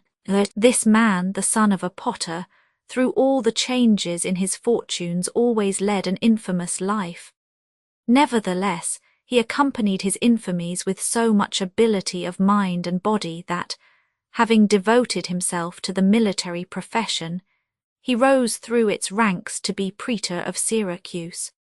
Being established in that position, and having deliberately resolved to make himself prince and to seize by violence, without obligation to others, that which had been conceded to him by assent, he came to an understanding for this purpose with Amilcar, the Carthaginian, who, with his army, was fighting in Sicily. One morning he assembled the people and the Senate of Syracuse, as if he had to discuss with them things relating to the Republic, and at a given signal the soldiers killed all the senators and the richest of the people. These dead, he seized and held the princedom of that city without any civil commotion, and although he was twice routed by the Carthaginians and ultimately besieged, yet not only was he able to defend his city, but leaving part of his men for its defence, with the others he attacked Africa, and in a short time raised the siege of Syracuse. The Carthaginians, reduced to extreme necessity, were compelled to come to terms with Agathocles, and, leaving Sicily to him, had to be content with the possession of Africa. Therefore, he who considers the actions and the genius of this man will see nothing, or little, which can be attributed to fortune, inasmuch as he attained preeminence, as is shown above, not by the favour of anyone, but step by step in the military profession, which steps were gained with 1,000 troubles and perils, and were afterwards boldly held by him with many hazardous dangers. Yet it cannot be called talent to slay fellow citizens, to deceive friends, to be without faith, without mercy, without religion. Such methods may gain empire but not glory. Still, if the courage of Agathocles in entering into and extricating himself from dangers be considered, together with his greatness of mind in enduring and overcoming hardships, it cannot be seen why he should be esteemed less than the most notable captain. Nevertheless, his barbarous cruelty and inhumanity with infinite wickedness do not permit him to be celebrated among the most excellent men. What he achieved cannot be attributed either to fortune or genius. In our times, during the rule of Alexander VI, Oliverotto da Fermo, having been left an orphan many years before, was brought up by his maternal uncle Giovanni Fogliani, and in the early days of his youth sent to fight under Pagolo Vitelli, that being trained under his discipline, he might attain some high position in the military profession. After Pagolo died, he fought under his brother Vitellozzo, and in a very short time, being endowed with wit and a vigorous body and mind, he became the first man in his profession. But it appearing a paltry thing to serve under others, he resolved, with the aid of some citizens of Fermo, to whom the slavery of their country was dearer than its liberty, and with the help of the Vitelleschi to seize Fermo. So he wrote to Giovanni Fogliani that, having been away from home for many years, he wished to visit him and his city, and in some measure to look upon his patrimony. And although he had not laboured to acquire anything except honour, yet, in order that the citizens should see he had not spent his time in vain, he desired to come honourably, so would be accompanied by 100 horsemen, his friends and retainers, and he entreated Giovanni to arrange that he should be received honourably by the Fermians, all of which would be not only to his honour, but also to that of Giovanni himself, who had brought him up. Giovanni, therefore, did not fail in any attentions due to his nephew, and he caused him to be honourably received by the Fermians, and he lodged him in his own house where, having passed some days, and having arranged what was necessary for his wicked designs, Oliverotto gave a solemn banquet to which he invited Giovanni Fogliani and the chiefs of Fermo. When the viands and all the other entertainments that are usual in such banquets were finished, Oliverotto artfully began certain grave discourses, speaking of the greatness of Pope Alexander and his son Cesare, and of their enterprises, to which discourse Giovanni and others answered. But he rose at once, saying that such matters ought to be discussed in a more private place, and he betook himself to a chamber, whither Giovanni and the rest of the citizens went in after him. No sooner were they seated than soldiers issued from secret places and slaughtered Giovanni and the rest. After these murders Oliverotto, mounted on horseback, rode up and down the town and besieged the chief magistrate in the palace, so that in fear the people were forced to obey him, and to form a government, of which he made himself the prince. He killed all the malcontents who were able to injure him, and strengthened himself with new civil and military ordinances, in such a way that, in the year during which he held the principality, not only was he secure in the city of Fermo, but he had become formidable to all his neighbours, and his destruction would have been as difficult as that of Agathocles if he had not allowed himself to be overreached by Cesare Borgia, who took him with the Orsini and Vitelli at Sinigalia, as was stated above. Thus 1 year after he had committed this parricide, he was strangled together with Vitellozzo, whom he had made his leader in valour and wickedness. Some may wonder how it can happen that Agathocles, and his like after infinite treacheries and cruelties, should live for long secure in his country and defend himself from external enemies, and never be conspired against by his own citizens, seeing that many others, by means of cruelty, have never been able even in peaceful times to hold the state, still less in the doubtful times of war. I believe that this follows from severities 16 being badly or properly used. Those may be called properly used, if of evil it is possible to speak well, that are applied at one blow and are necessary to one's security, and that are not persisted in afterwards, unless they can be turned to the advantage of the subjects. The badly employed are those which, notwithstanding they may be few in the commencement, multiply with time rather than decrease. Those who practice the first system are able, by aid of God or man, to mitigate in some degree their rule, as Agathocles did. It is impossible for those who follow the other to maintain themselves.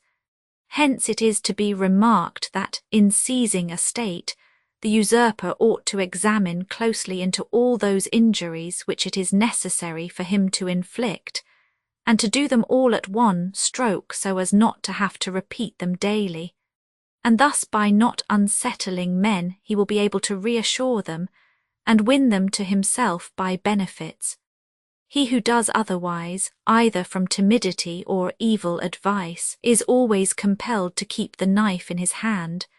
Neither can he rely on his subjects, nor can they attach themselves to him, owing to their continued and repeated wrongs. For injuries ought to be done all at one time, so that being tasted less they offend less. Benefits ought to be given little by little, so that the flavour of them may last longer, and above all things, a prince ought to live amongst his people in such a way that no unexpected circumstances, whether of good or evil, shall make him change. Because if the necessity for this comes in troubled times, you are too late for harsh measures, and mild ones will not help you, for they will be considered as forced from you, and no one will be under any obligation to you for them. Roman 9. Concerning a civil principality. Roman 9 concerning a civil principality, but coming to the other point, where a leading citizen becomes the prince of his country, not by wickedness or any intolerable violence, but by the favour of his fellow citizens. This may be called a civil principality. Nor is genius or fortune altogether necessary to attain to it, but rather a happy shrewdness. I say then that such a principality is obtained either by the favour of the people, or by the favour of the nobles, because in all cities these two distinct parties are found, and from this it arises that the people do not wish to be ruled nor oppressed by the nobles, and the nobles wish to rule and oppress the people. And from these two opposite desires there arises in cities one of three results, either a principality, self-government, or anarchy. A principality is created either by the people or by the nobles, accordingly as one or other of them has the opportunity. For the nobles, seeing they cannot withstand the people, begin to cry up the reputation of one of themselves, and they make him a prince, so that under his shadow they can give vent to their ambitions. The people, finding they cannot resist the nobles, also cry up the reputation of one of themselves, and make him a prince so as to be defended by his authority. He who obtains sovereignty by the assistance of the nobles maintains himself with more difficulty than he who comes to it by the aid of the people, because the former finds himself with many around him who consider themselves his equals, and because of this he can neither rule nor manage them to his liking. But he who reaches sovereignty by popular favour finds himself alone, and has none around him or few who are not prepared to obey him. Besides this, one cannot by fair dealing and without injury to others satisfy the nobles, but you can satisfy the people, for their object is more righteous than that of the nobles, the latter wishing to oppress, while the former only desire not to be oppressed. It is to be added also that a prince can never secure himself against a hostile people, because of there being too many, whilst from the nobles he can secure himself, as they are few in number. The worst that a prince may expect from a hostile people is to be abandoned by them, but from hostile nobles he has not only to fear abandonment, but also that they will rise against him. For they, being in these affairs more far-seeing and astute, always come forward in time to save themselves, and to obtain favours from him whom they expect to prevail. Further, the prince is compelled to live always with the same people, but he can do well without the same nobles, being able to make and unmake them daily, and to give or take away authority when it pleases him. Therefore, to make this point clearer, I say that the nobles ought to be looked at mainly in two ways. That is to say, they either shape their course in such a way as binds them entirely to your fortune, or they do not. Those who so bind themselves and are not rapacious ought to be honoured and loved. Those who do not bind themselves may be dealt with in two ways.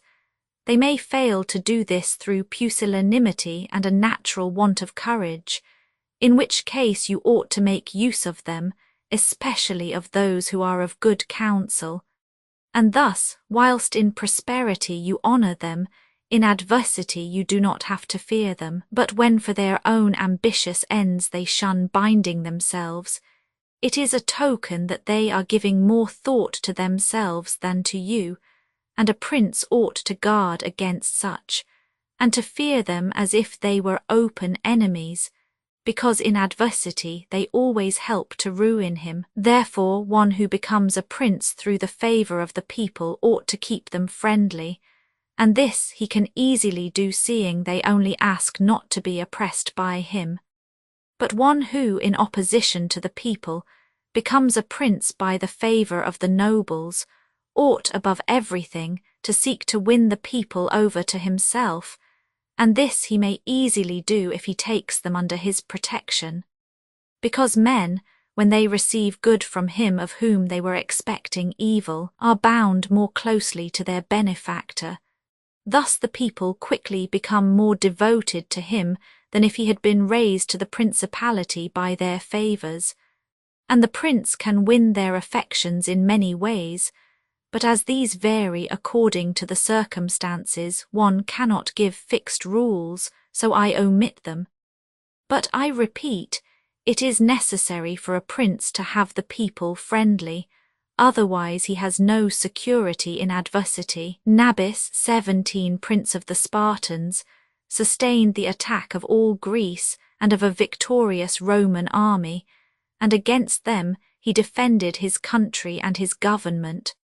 And for the overcoming of this peril, it was only necessary for him to make himself secure against a few, but this would not have been sufficient had the people been hostile.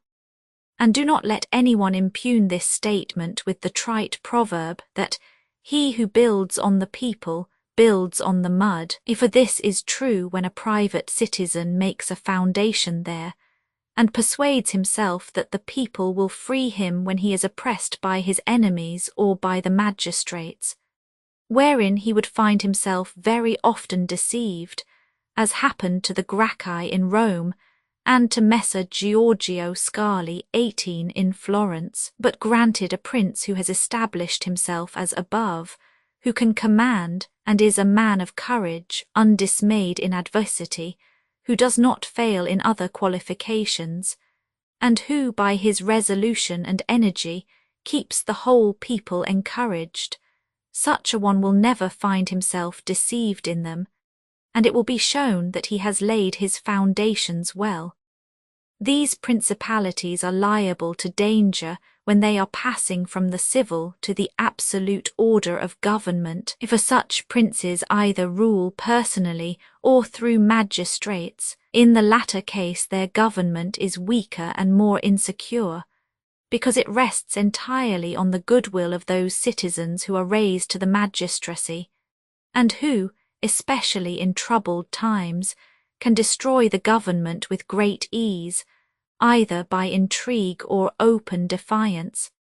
And the prince has not the chance amid tumults to exercise absolute authority, because the citizens and subjects, accustomed to receive orders from magistrates, are not of a mind to obey him amid these confusions, and there will always be in doubtful times a scarcity of men whom he can trust.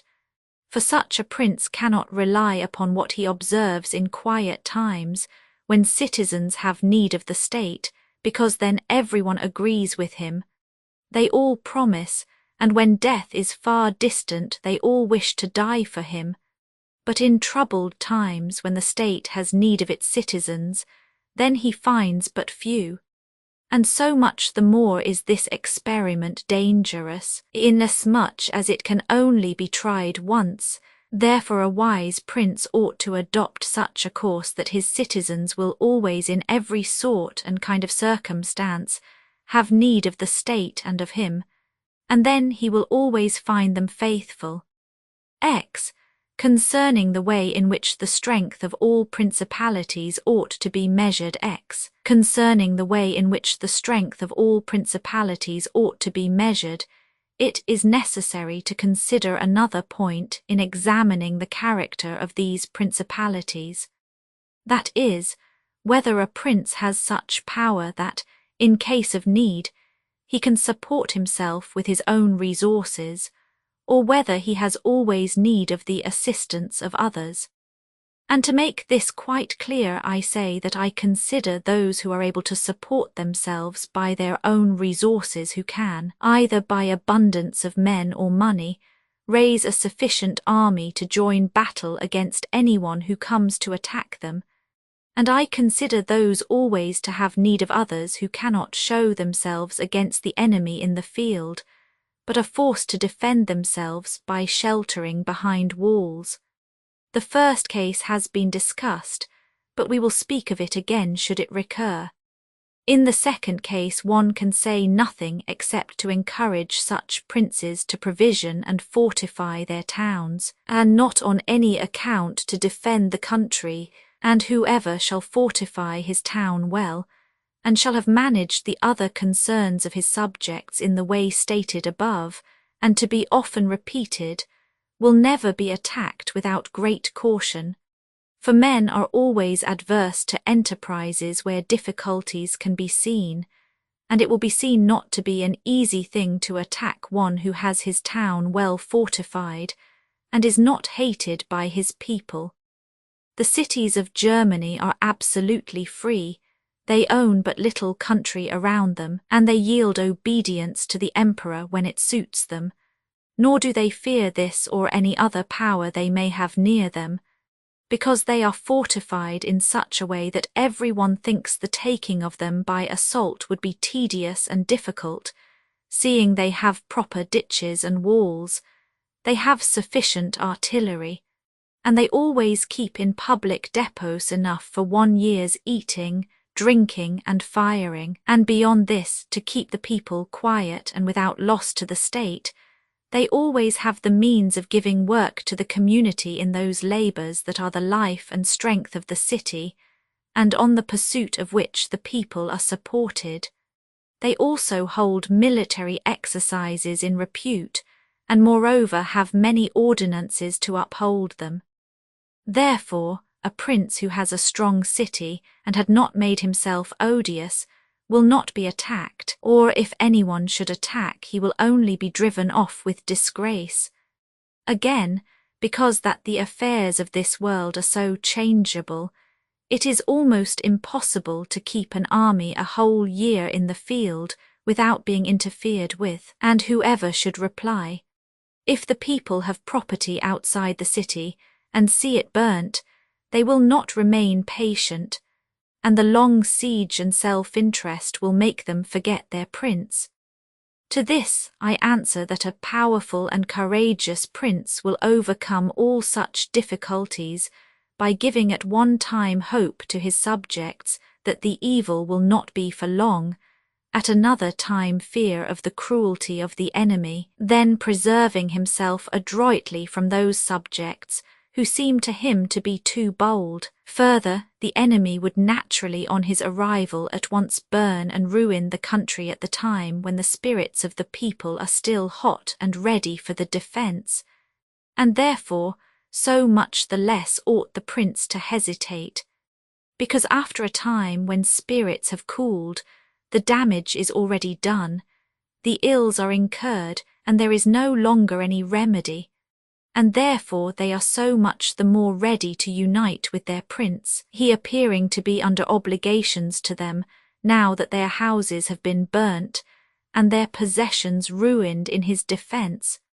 For it is the nature of men to be bound by the benefits they confer as much as by those they receive. Therefore, if everything is well considered, it will not be difficult for a wise prince to keep the minds of his citizens steadfast from first to last, when he does not fail to support and defend them. Roman 11. Concerning ecclesiastical principalities. Roman 11. Concerning ecclesiastical principalities. It only remains now to speak of ecclesiastical principalities, touching which all difficulties are prior to getting possession, because they are acquired either by capacity or good fortune, and they can be held without either. For they are sustained by the ancient ordinances of religion, which are so all-powerful, and of such a character that the principalities may be held no matter how their princes behave and live. These princes alone have states and do not defend them, and they have subjects and do not rule them, and the states, although unguarded, are not taken from them, and the subjects, although not ruled, do not care, and they have neither the desire nor the ability to alienate themselves. Such principalities only are secure and happy, but being upheld by powers to which the human mind cannot reach, I shall speak no more of them, because, being exalted and maintained by God, it would be the act of a presumptuous and rash man to discuss them. Nevertheless, if anyone should ask of me how comes it that the Church has attained such greatness in temporal power, seeing that from Alexander backwards the Italian potentates, not only those who have been called potentates, but every baron and lord, though the smallest, have valued the temporal power very slightly, yet now a king of France trembles before it, and it has been able to drive him from Italy, and to ruin the Venetians. Although this may be very manifest, it does not appear to me superfluous to recall it in some measure to memory. Before Charles, King of France, passed into Italy 19, this country was under the dominion of the Pope, the Venetians, the King of Naples, the Duke of Milan, and the Florentines. These potentates had two principal anxieties: the one that no foreigner should enter Italy under arms, the other that none of themselves should seize more territory. Those about whom there was the most anxiety were the Pope and the Venetians.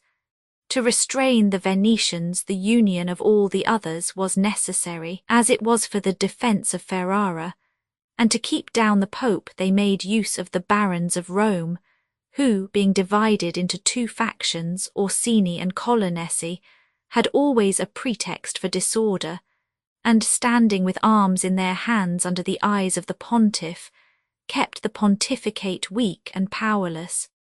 And although there might arise sometimes a courageous pope, such as Sixtus, yet neither fortune nor wisdom could rid him of these annoyances, and the short life of a pope is also a cause of weakness, for in the 10 years which is the average life of a pope, he can with difficulty lower one of the factions, and if, so to speak, one people should almost destroy the Colonnesi, another would arise hostile to the Orsini, who would support their opponents, and yet would not have time to ruin the Orsini. This was the reason why the temporal powers of the Pope were little esteemed in Italy. Alexander VI arose afterwards, who of all the pontiffs that have ever been showed how a pope with both money and arms was able to prevail, and through the instrumentality of the Duke Valentino, and by reason of the entry of the French, he brought about all those things which I have discussed above in the actions of the Duke, and although his intention was not to aggrandize the Church, but the Duke nevertheless what he did contributed to the greatness of the Church, which after his death and the ruin of the Duke became the heir to all his labours. Pope Julius came afterwards and found the Church strong, possessing all the Romagna, the barons of Rome reduced to impotence, and through the chastisements of Alexander the factions wiped out. He also found the way open to accumulate money in a manner such as had never been practised before Alexander's time. Such things Julius not only followed but improved upon, and he intended to gain Bologna, to ruin the Venetians, and to drive the French out of Italy. All of these enterprises prospered with him, and so much the more to his credit, inasmuch as he did everything to strengthen the Church and not any private person. He kept also the Orsini and Colonnesi factions within the bounds in which he found them, and although there was among them some mind to make disturbance, nevertheless he held two things firm: the one, the greatness of the Church with which he terrified them, and the other, not allowing them to have their own cardinals, who caused the disorders among them. For whenever these factions have their cardinals they do not remain quiet for long, because cardinals foster the factions in Rome and out of it, and the barons are compelled to support them, and thus from the ambitions of prelates arise disorders and tumults among the barons.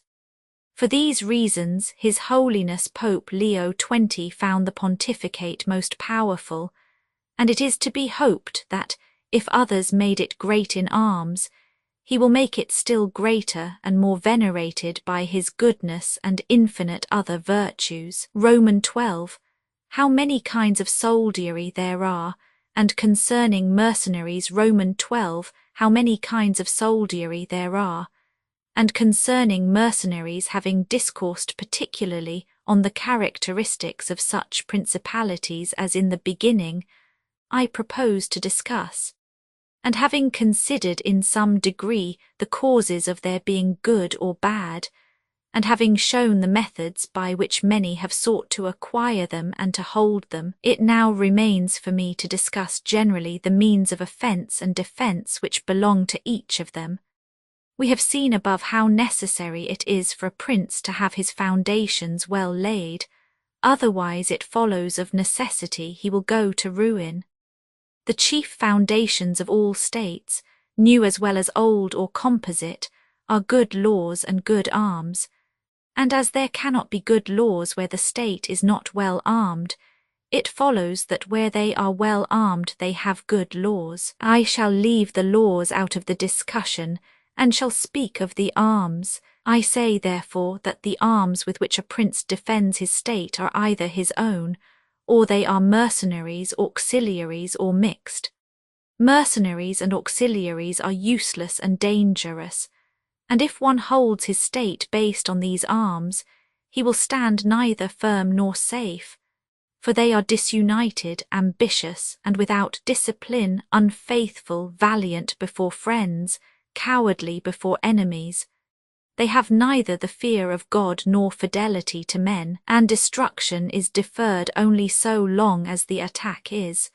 For in peace one is robbed by them, and in war by the enemy.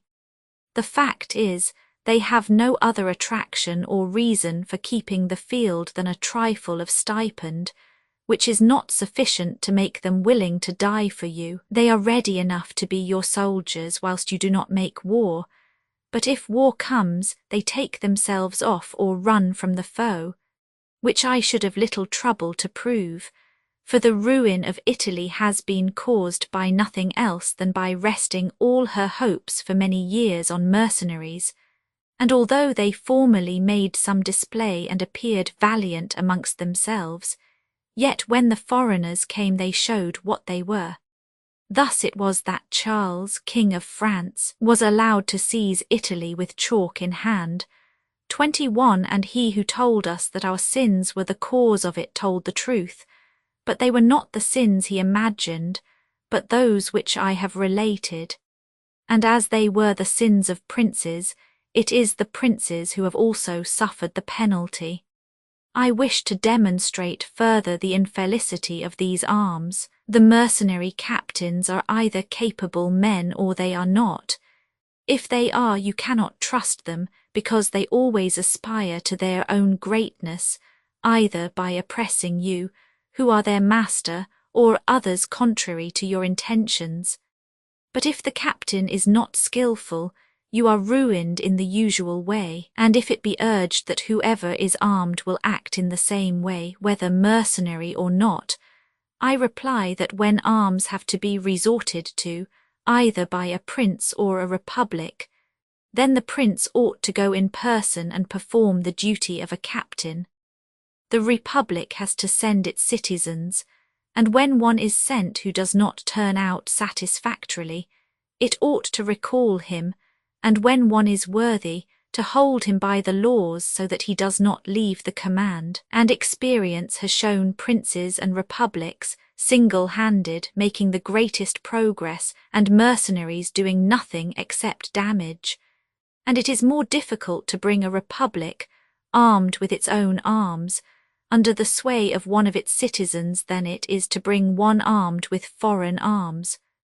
Rome and Sparta stood for many ages armed and free. The Switzers are completely armed and quite free. Of ancient mercenaries, for example, there are the Carthaginians, who were oppressed by their mercenary soldiers after the first war with the Romans, although the Carthaginians had their own citizens for captains. After the death of Epaminondas, Philip of Macedon was made captain of their soldiers by the Thebans, and after victory he took away their liberty. Duke Filippo being dead, the Milanese enlisted Francesco Sforza against the Venetians, and he, having overcome the enemy at Caravaggio, 22 allied himself with them to crush the Milanese, his masters. His father, Sforza, having been engaged by Queen Johanna 23 of Naples, left her unprotected, so that she was forced to throw herself into the arms of the King of Aragon in order to save her kingdom. And if the Venetians and Florentines formerly extended their dominions by these arms, and yet their captains did not make themselves princes but have defended them, I reply that the Florentines in this case have been favoured by chance, for of the able captains of whom they might have stood in fear, some have not conquered, some have been opposed, and others have turned their ambitions elsewhere. One who did not conquer was Giovanni Acuto, 24, and since he did not conquer, his fidelity cannot be proved. But everyone will acknowledge that, had he conquered, the Florentines would have stood at his discretion. Sforza had the Bracceschi always against him, so they watched each other. Francesco turned his ambition to Lombardy, Braccio against the church and the kingdom of Naples. But let us come to that which happened a short while ago. The Florentines appointed as their captain Pagolo Vitelli, a most prudent man, who from a private position had risen to the greatest renown. If this man had taken Pisa, nobody can deny that it would have been proper for the Florentines to keep in with him, for if he became the soldier of their enemies they had no means of resisting, and if they held to him they must obey him. The Venetians, if their achievements are considered, will be seen to have acted safely and gloriously so long as they sent to war their own men, when with armed gentlemen and plebeians they did valiantly. This was before they turned to enterprises on land, but when they began to fight on land, they forsook this virtue, and followed the custom of Italy, and in the beginning of their expansion on land, through not having much territory, and because of their great reputation they had not much to fear from their captains. But when they expanded, as under Carmignuola, 25 they had a taste of this mistake, for having found him a most valiant man, they beat the Duke of Milan under his leadership, and on the other hand, knowing how lukewarm he was in the war, they feared they would no longer conquer under him, and for this reason they were not willing nor were they able to let him go. And so, not to lose again that which they had acquired, they were compelled in order to secure themselves to murder him. They had afterwards for their captains Bartolomeo da Bergamo, Roberto da San Severino, the Count of Pitigliano, 26 and the like, under whom they had to dread loss and not gain, as happened afterwards at Vela, 27, where in one battle they lost that which in 800 years they had acquired with so much trouble, because from such arms conquests come but slowly, long delayed and inconsiderable, but the losses sudden and portentous, and as with these examples I have reached Italy, which has been ruled for many years by mercenaries, I wish to discuss them more seriously, in order that, having seen their rise and progress, one may be better prepared to counteract them. You must understand that the empire has recently come to be repudiated in Italy, that the Pope has acquired more temporal power, and that Italy has been divided up into more states, for the reason that many of the great cities took up arms against their nobles, who, formerly favoured by the emperor, were oppressing them, whilst the church was favouring them so as to gain authority in temporal power. In many others their citizens became princes. From this it came to pass that Italy fell partly into the hands of the church and of republics, and the church consisting of priests and the republic of citizens unaccustomed to arms, both commenced to enlist foreigners. The first who gave renown to this soldiery was Alberigo da Canio, 28 the Romagnian. From the school of this man sprang, among others, Braccio and Sforza, who in their time were the arbiters of Italy. After these came all the other captains who till now have directed the arms of Italy, and the end of all their valour has been that she has been overrun by Charles, robbed by Louis, ravaged by Ferdinand, and insulted by the Switzers. The principle that has guided them has been, first, to lower the credit of infantry so that they might increase their own. They did this because, subsisting on their pay and without territory, they were unable to support many soldiers, and a few infantry did not give them any authority. So they were led to employ cavalry, with a moderate force of which they were maintained and honoured. And affairs were brought to such a pass that, in an army of 20,000 soldiers, there were not to be found 2,000 foot soldiers. They had, besides this, used every art to lessen fatigue and danger to themselves and their soldiers, not killing in the fray, but taking prisoners and liberating without ransom. They did not attack towns at night, nor did the garrisons of the towns attack encampments at night. They did not surround the camp either with stockade or ditch, nor did they campaign in the winter. All these things were permitted by their military rules, and devised by them to avoid, as I have said, both fatigue and dangers. Thus they have brought Italy to slavery and contempt. Roman 13. Concerning auxiliaries, mixed soldiery, and one's own. Roman 13. Concerning auxiliaries, mixed soldiery, and one's own auxiliaries, which are the other useless arm, are employed when a prince is called in with his forces to aid and defend, as was done by Pope Julius in the most recent times. For he, having in the enterprise against Ferrara had poor proof of his mercenaries, turned to auxiliaries and stipulated with Ferdinand, King of Spain, 29 for his assistance with men and arms. These arms may be useful and good in themselves, but for him who calls them in they are always disadvantageous. For losing one is undone, and winning one is their captive, and although ancient histories may be full of examples, I do not wish to leave this recent one of Pope Julius II, the peril of which cannot fail to be perceived. For he, wishing to get Ferrara, threw himself entirely into the hands of the foreigner. But his good fortune brought about a third event, so that he did not reap the fruit of his rash choice, because, having his auxiliaries routed at Ravenna, and the Switzers having risen and driven out the conquerors, against all expectation, both his and others, it so came to pass that he did not become prisoner to his enemies, they having fled, nor to his auxiliaries, he having conquered by other arms than theirs. The Florentines, being entirely without arms, sent 10,000 Frenchmen to take Pisa, whereby they ran more danger than at any other time of their troubles. The Emperor of Constantinople, 30 to oppose his neighbours, sent 10,000 Turks into Greece, who, on the war being finished, were not willing to quit. This was the beginning of the servitude of Greece to the infidels. Therefore let him who has no desire to conquer make use of these arms, for they are much more hazardous than mercenaries, because with them the ruin is ready made. They are all united, all yield obedience to others, but with mercenaries, when they have conquered, more time and better opportunities are needed to injure you.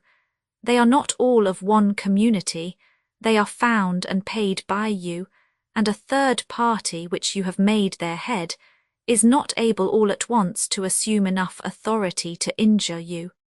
In conclusion, in mercenaries dastardy is most dangerous, in auxiliaries valour. The wise prince, therefore, has always avoided these arms and turned to his own, and has been willing rather to lose with them than to conquer with the others, not deeming that a real victory which is gained with the arms of others.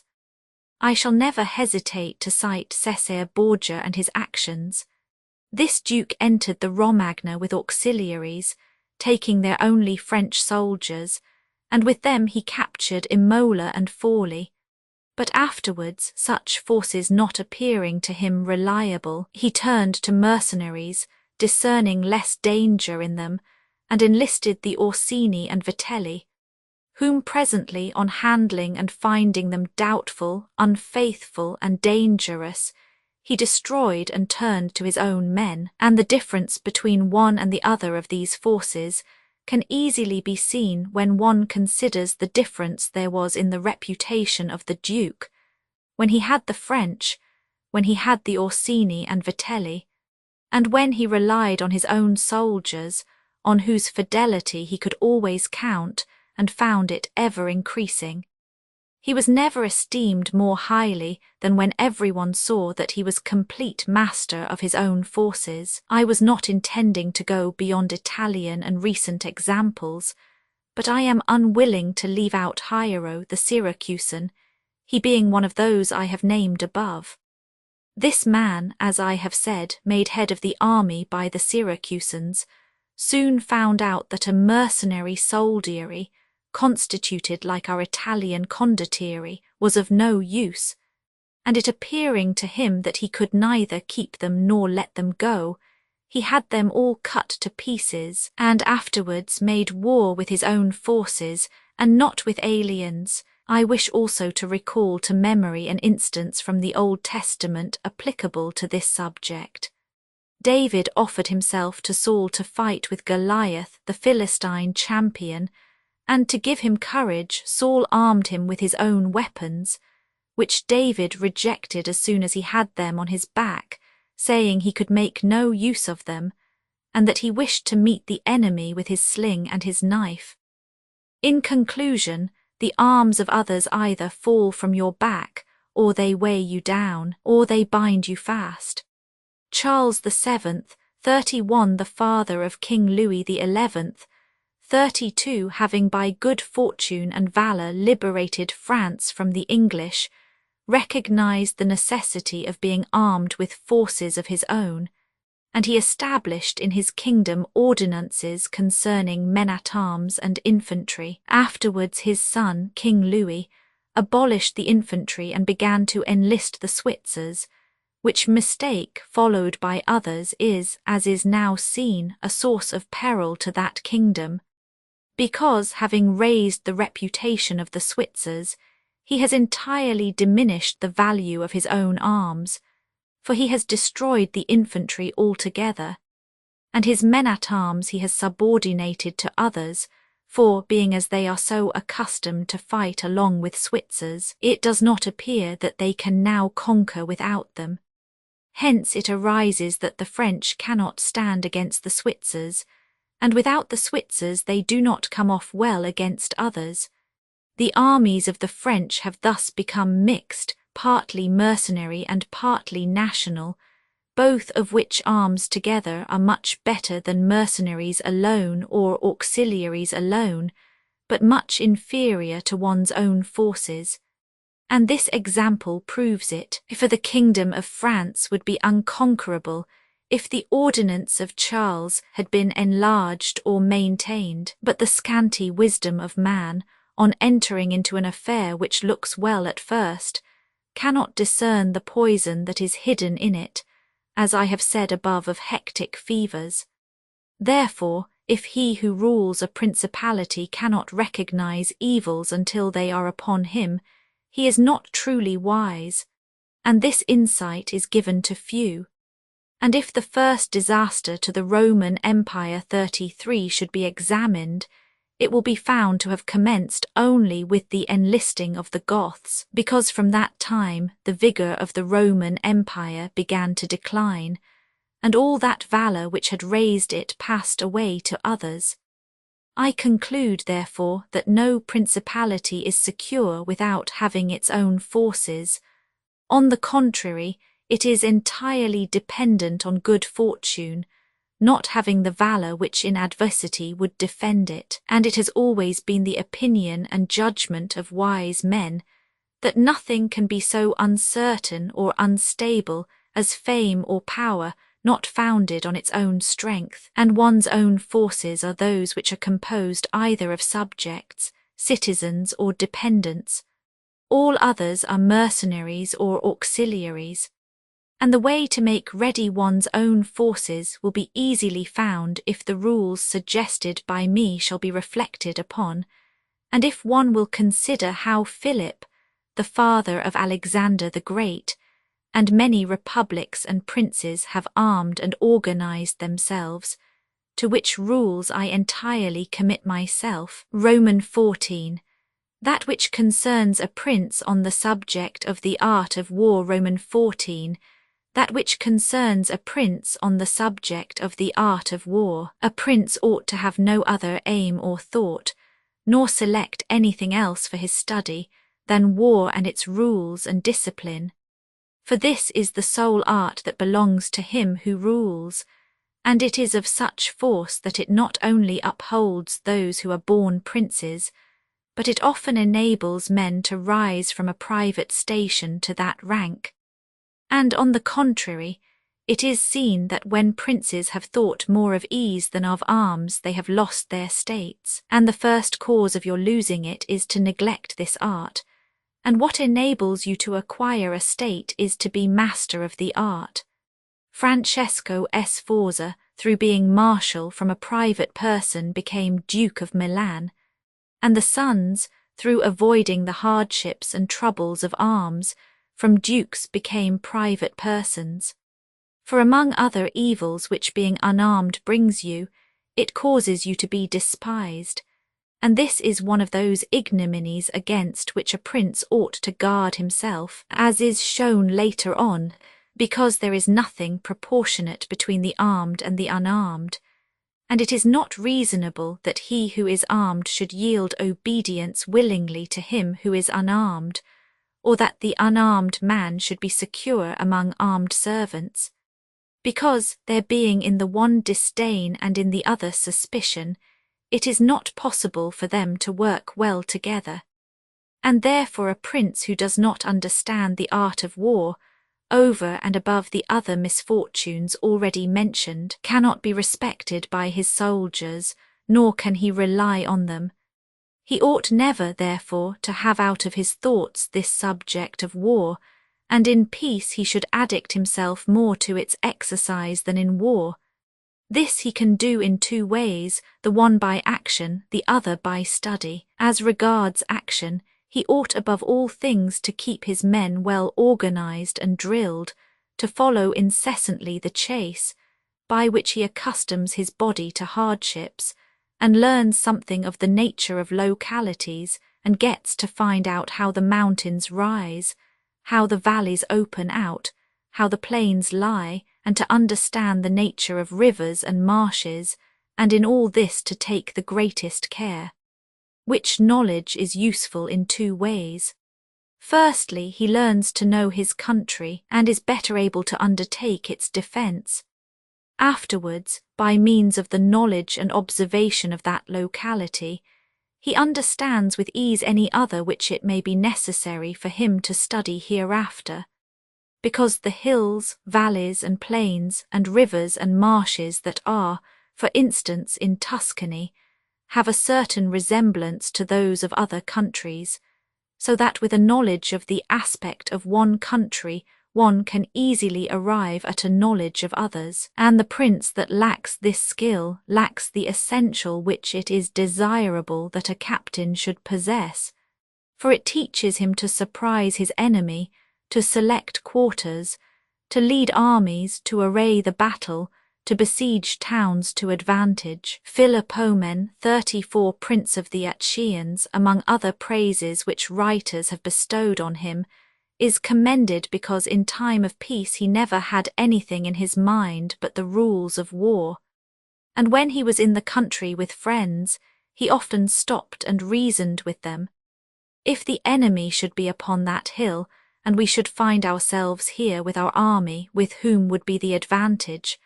How should one best advance to meet him, keeping the ranks? If we should wish to retreat, how ought we to pursue? And he would set forth to them as he went all the chances that could befall an army.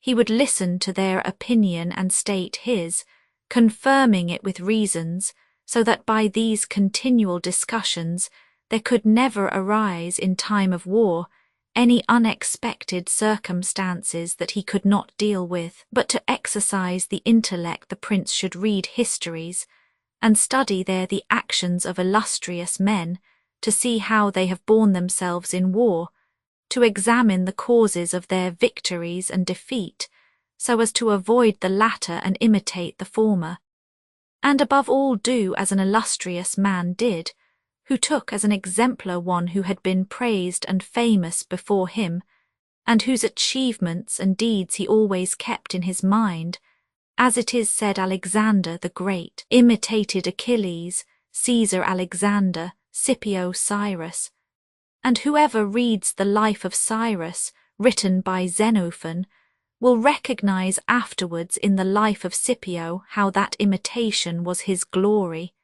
and how in chastity, affability, humanity and liberality Scipio conformed to those things which have been written of Cyrus by Xenophon. A wise prince ought to observe some such rules, and never in peaceful times stand idle, but increase his resources with industry in such a way that they may be available to him in adversity, so that if fortune chances it may find him prepared to resist her blows.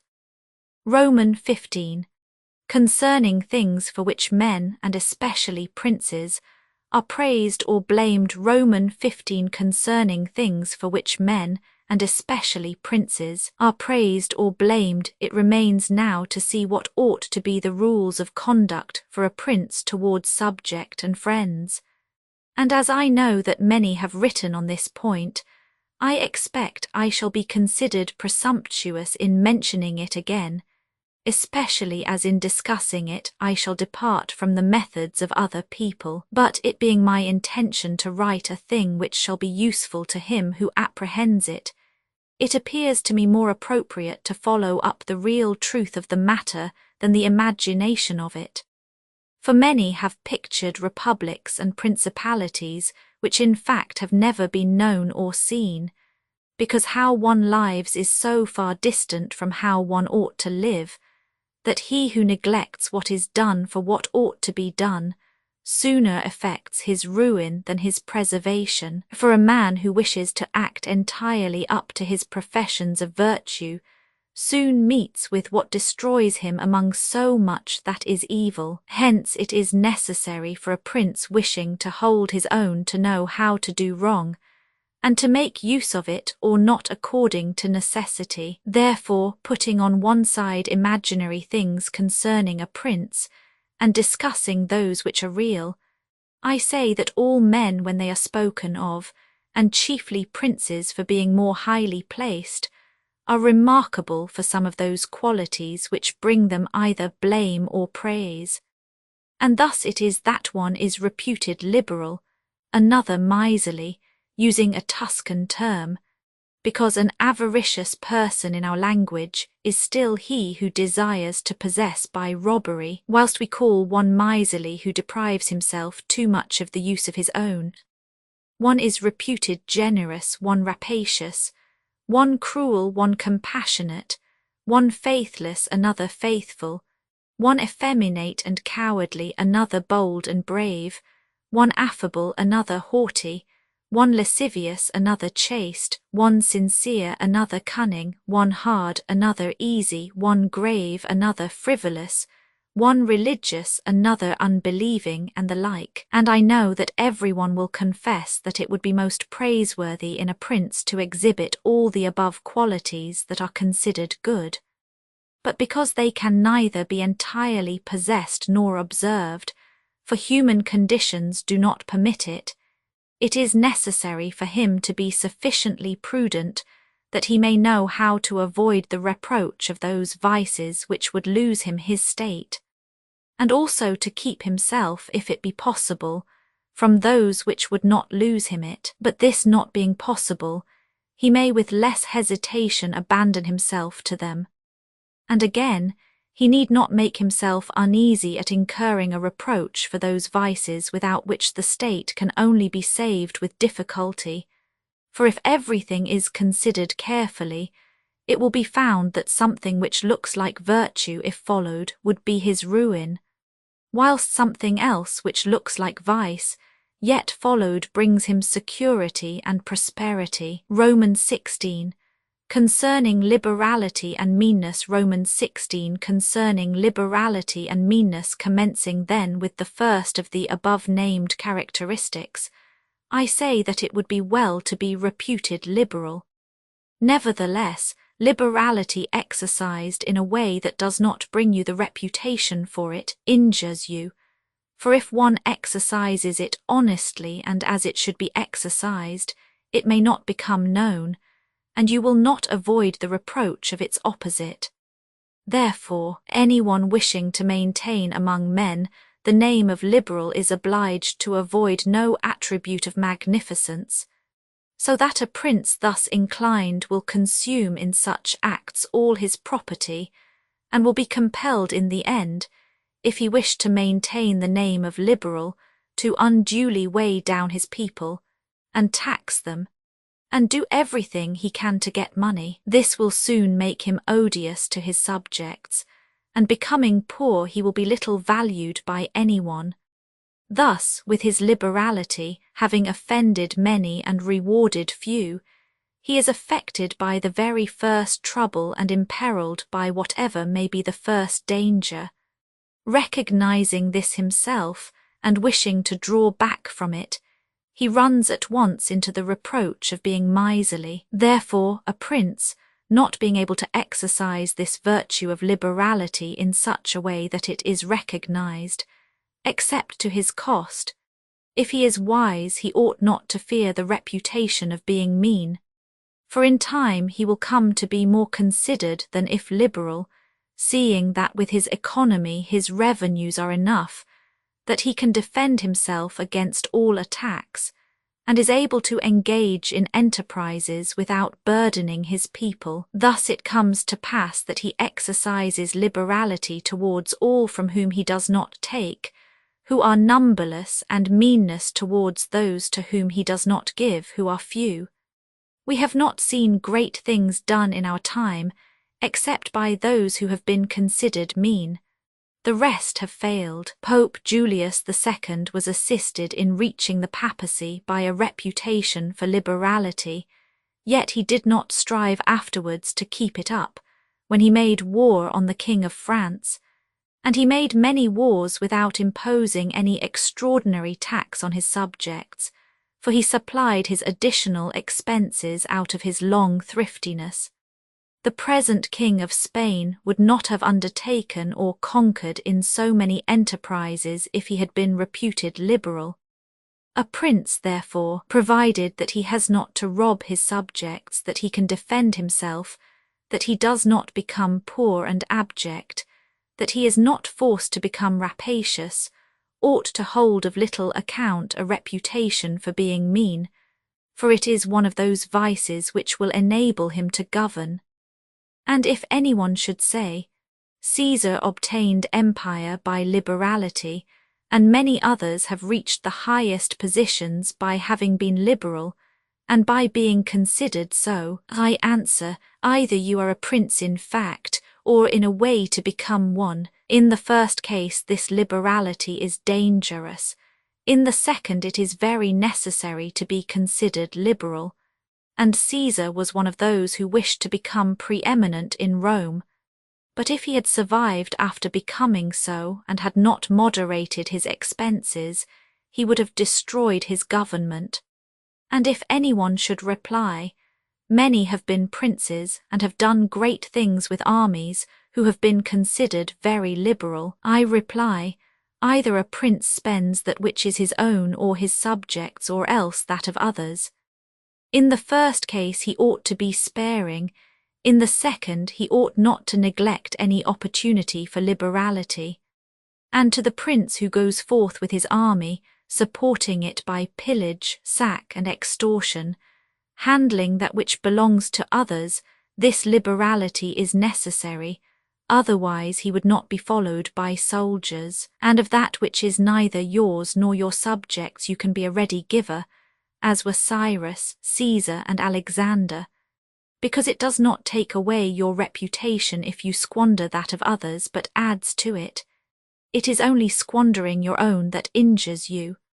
And there is nothing wastes so rapidly as liberality, for even whilst you exercise it you lose the power to do so, and so become either poor or despised, or else, in avoiding poverty, rapacious and hated. And a prince should guard himself, above all things, against being despised and hated, and liberality leads you to both. Therefore it is wiser to have a reputation for meanness which brings reproach without hatred, than to be compelled through seeking a reputation for liberality to incur a name for rapacity which begets reproach with hatred. Romans 17, concerning cruelty and clemency, and whether it is better to be loved than feared. Romans 17, concerning cruelty and clemency, and whether it is better to be loved than feared. Coming now to the other qualities mentioned above, I say that every prince ought to desire to be considered clement and not cruel. Nevertheless, he ought to take care not to misuse this clemency. Cesare Borgia was considered cruel. Notwithstanding, his cruelty reconciled the Romagna, unified it, and restored it to peace and loyalty. And if this be rightly considered, he will be seen to have been much more merciful than the Florentine people, who, to avoid a reputation for cruelty, permitted Pistoia to be destroyed. 35 Therefore a prince, so long as he keeps his subjects united and loyal, ought not to mind the reproach of cruelty, because with a few examples he will be more merciful than those who, through too much mercy, allow disorders to arise, from which follow murders or robberies, for these are wont to injure the whole people, whilst those executions which originate with a prince offend the individual only. And of all princes, it is impossible for the new prince to avoid the imputation of cruelty, owing to new states being full of dangers. Hence Virgil, through the mouth of Dido, excuses the inhumanity of her reign owing to its being new, saying, Res dura, et regni navitas me talia cogunt maleri, et late fines custard turi. 36 Nevertheless, he ought to be slow to believe and to act, nor should he himself show fear, but proceed in a temperate manner with prudence and humanity, so that too much confidence may not make him incautious, and too much distrust render him intolerable. Upon this a question arises, whether it be better to be loved than feared or feared than loved. It may be answered that one should wish to be both, but because it is difficult to unite them in one person, it is much safer to be feared than loved, when of the two either must be dispensed with. Because this is to be asserted in general of men, that they are ungrateful, fickle, false, cowardly, covetous, and as long as you succeed they are yours entirely. They will offer you their blood, property, life, and children, as is said above, when the need is far distant, but when it approaches they turn against you, and that prince who, relying entirely on their promises, has neglected other precautions, is ruined. Because friendships that are obtained by payments, and not by greatness or nobility of mind, may indeed be earned, but they are not secured, and in time of need cannot be relied upon. And men have less scruple in offending one who is beloved than one who is feared, for love is preserved by the link of obligation which, owing to the baseness of men, is broken at every opportunity for their advantage, but fear preserves you by a dread of punishment which never fails. Nevertheless, a prince ought to inspire fear in such a way that, if he does not win love, he avoids hatred, because he can endure very well being feared whilst he is not hated, which will always be as long as he abstains from the property of his citizens and subjects, and from their women. But when it is necessary for him to proceed against the life of someone, he must do it on proper justification and for manifest cause, but above all things he must keep his hands off the property of others, because men more quickly forget the death of their father than the loss of their patrimony. Besides, pretexts for taking away the property are never wanting, for he who has once begun to live by robbery will always find pretexts for seizing what belongs to others, but reasons for taking life, on the contrary, are more difficult to find and sooner lapse. But when a prince is with his army, and has under control a multitude of soldiers, then it is quite necessary for him to disregard the reputation of cruelty, for without it he would never hold his army united or disposed to its duties. Among the wonderful deeds of Hannibal this one is enumerated, that having led an enormous army, composed of many various races of men, to fight in foreign lands, No dissensions arose either among them or against the prince, whether in his bad or in his good fortune. This arose from nothing else than his inhuman cruelty, which, with his boundless valour, made him revered and terrible in the sight of his soldiers. But without that cruelty, his other virtues were not sufficient to produce this effect. And short-sighted writers admire his deeds from one point of view, and from another condemn the principal cause of them. That it is true his other virtues would not have been sufficient for him may be proved by the case of Scipio, that most excellent man, not only of his own times but within the memory of man, against whom nevertheless his army rebelled in Spain.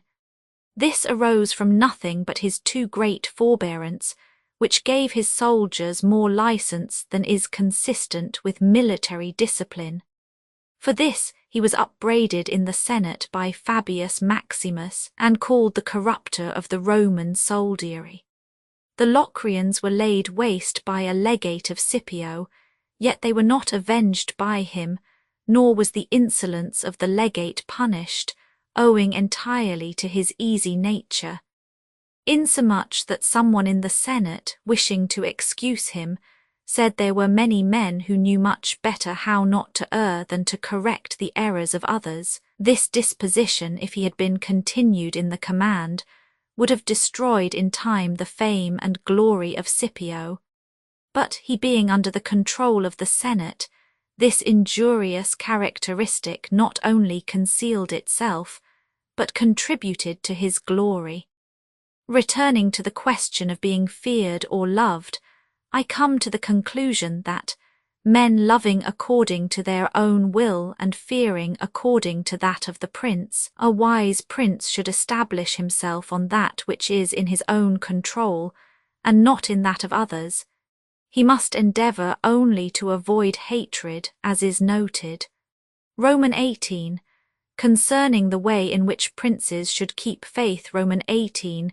Concerning the way in which princes should keep faith. 37. Everyone admits how praiseworthy it is in a prince to keep faith, and to live with integrity and not with craft.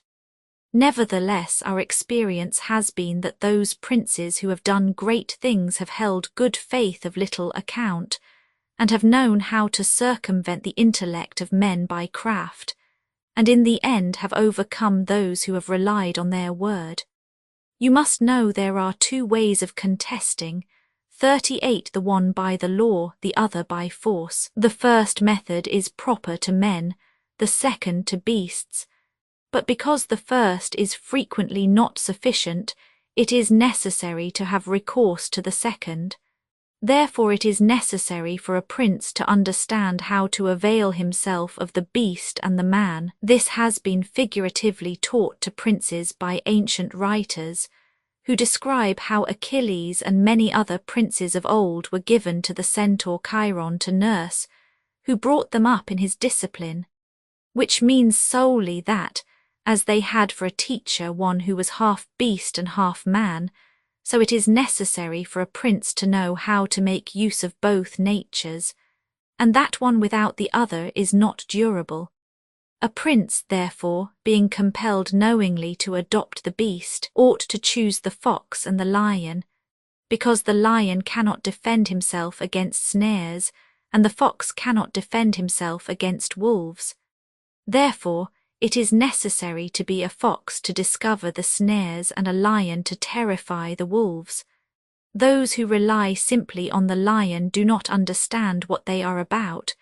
Therefore a wise lord cannot, nor ought he to, keep faith when such observance may be turned against him, and when the reasons that caused him to pledge it exist no longer. If men were entirely good, this precept would not hold, but because they are bad, and will not keep faith with you, you too are not bound to observe it with them. Nor will there ever be wanting to a prince legitimate reasons to excuse this non-observance. Of this endless modern examples could be given, showing how many treaties and engagements have been made void and of no effect through the faithlessness of princes. And he who has known best how to employ the fox has succeeded best. But it is necessary to know well how to disguise this characteristic, and to be a great pretender and dissembler. And men are so simple and so subject to present necessities, that he who seeks to deceive will always find someone who will allow himself to be deceived. One recent example I cannot pass over in silence. Alexander VI did nothing else but deceive men, nor ever thought of doing otherwise, and he always found victims. For there never was a man who had greater power in asserting, or who with greater oaths would affirm a thing, yet would observe it less.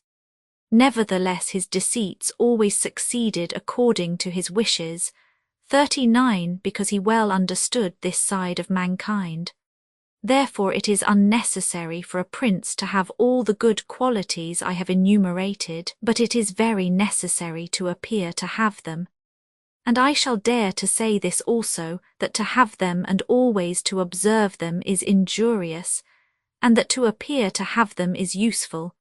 To appear merciful, faithful, humane, religious, upright, and to be so, but with a mind so framed that should you require not to be so, you may be able and know how to change to the opposite. And you have to understand this, that a prince, especially a new one, cannot observe all those things for which men are esteemed, being often forced, in order to maintain the state, to act contrary to fidelity, 40 friendship, humanity, and religion. Therefore it is necessary for him to have a mind ready to turn itself accordingly as the winds and variations of fortune force it, yet, as I have said above, not to diverge from the good if he can avoid doing so, but if compelled, then to know how to set about it. For this reason a prince ought to take care that he never lets anything slip from his lips that is not replete with the above-named 5 qualities, that he may appear to him who sees and hears him altogether merciful, faithful, humane, upright, and religious. There is nothing more necessary to appear to have than this last quality, inasmuch as men judge generally more by the eye than by the hand, because it belongs to everybody to see you, that a few to come in touch with you. Everyone sees what you appear to be, few really know what you are, and those few dare not oppose themselves to the opinion of the many, who have the majesty of the state to defend them. And in the actions of all men, and especially of princes, which it is not prudent to challenge, one judges by the result. For that reason, let a prince have the credit of conquering and holding his state, the means will always be considered honest, and he will be praised by everybody, because the vulgar are always taken by what a thing seems to be and by what comes of it. And in the world there are only the vulgar, for the few find a place there only when the many have no ground to rest on. One Prince 41 of the present time, whom it is not well to name, never preaches anything else but peace and good faith, and to both he is most hostile, and either, if he had kept it, would have deprived him of reputation and kingdom many a time. Roman 19. That one should avoid being despised and hated. Roman 19. That one should avoid being despised and hated now. Concerning the characteristics of which mention is made above, I have spoken of the more important ones. The others I wish to discuss briefly under this generality, that the prince must consider, as has been in part said before, how to avoid those things which will make him hated or contemptible, and as often as he shall have succeeded he will have fulfilled his part, and he need not fear any danger in other reproaches. It makes him hated above all things, as I have said, to be rapacious, and to be a violator of the property and women of his subjects, from both of which he must abstain. And when neither their property nor their honour is touched, the majority of men live content, and he has only to contend with the ambition of a few, whom he can curb with ease in many ways. It makes him contemptible to be considered fickle, frivolous, effeminate, mean-spirited, irresolute, from all of which a prince should guard himself as from a rock. And he should endeavour to show in his actions greatness, courage, gravity, and fortitude. And in his private dealings with his subjects, let him show that his judgments are irrevocable, and maintain himself in such reputation that no one can hope either to deceive him or to get round him. That prince is highly esteemed who conveys this impression of himself, and he who is highly esteemed is not easily conspired against. For provided it is well known that he is an excellent man and revered by his people, he can only be attacked with difficulty. For this reason, a prince ought to have two fears, one from within on account of his subjects, the other from without on account of external powers. From the latter he is defended by being well armed and having good allies, and if he is well armed he will have good friends, and affairs will always remain quiet within when they are quiet without, unless they should have been already disturbed by conspiracy. And even should affairs outside be disturbed, if he has carried out his preparations and has lived as I have said, as long as he does not despair, he will resist every attack, as I said Nabis the Spartan did. But concerning his subjects, when affairs outside are disturbed, he has only to fear that they will conspire secretly, from which a prince can easily secure himself by avoiding being hated and despised, and by keeping the people satisfied with him, which it is most necessary for him to accomplish, as I said above at length. And one of the most efficacious remedies that a prince can have against conspiracies is not to be hated and despised by the people, for he who conspires against a prince always expects to please them by his removal.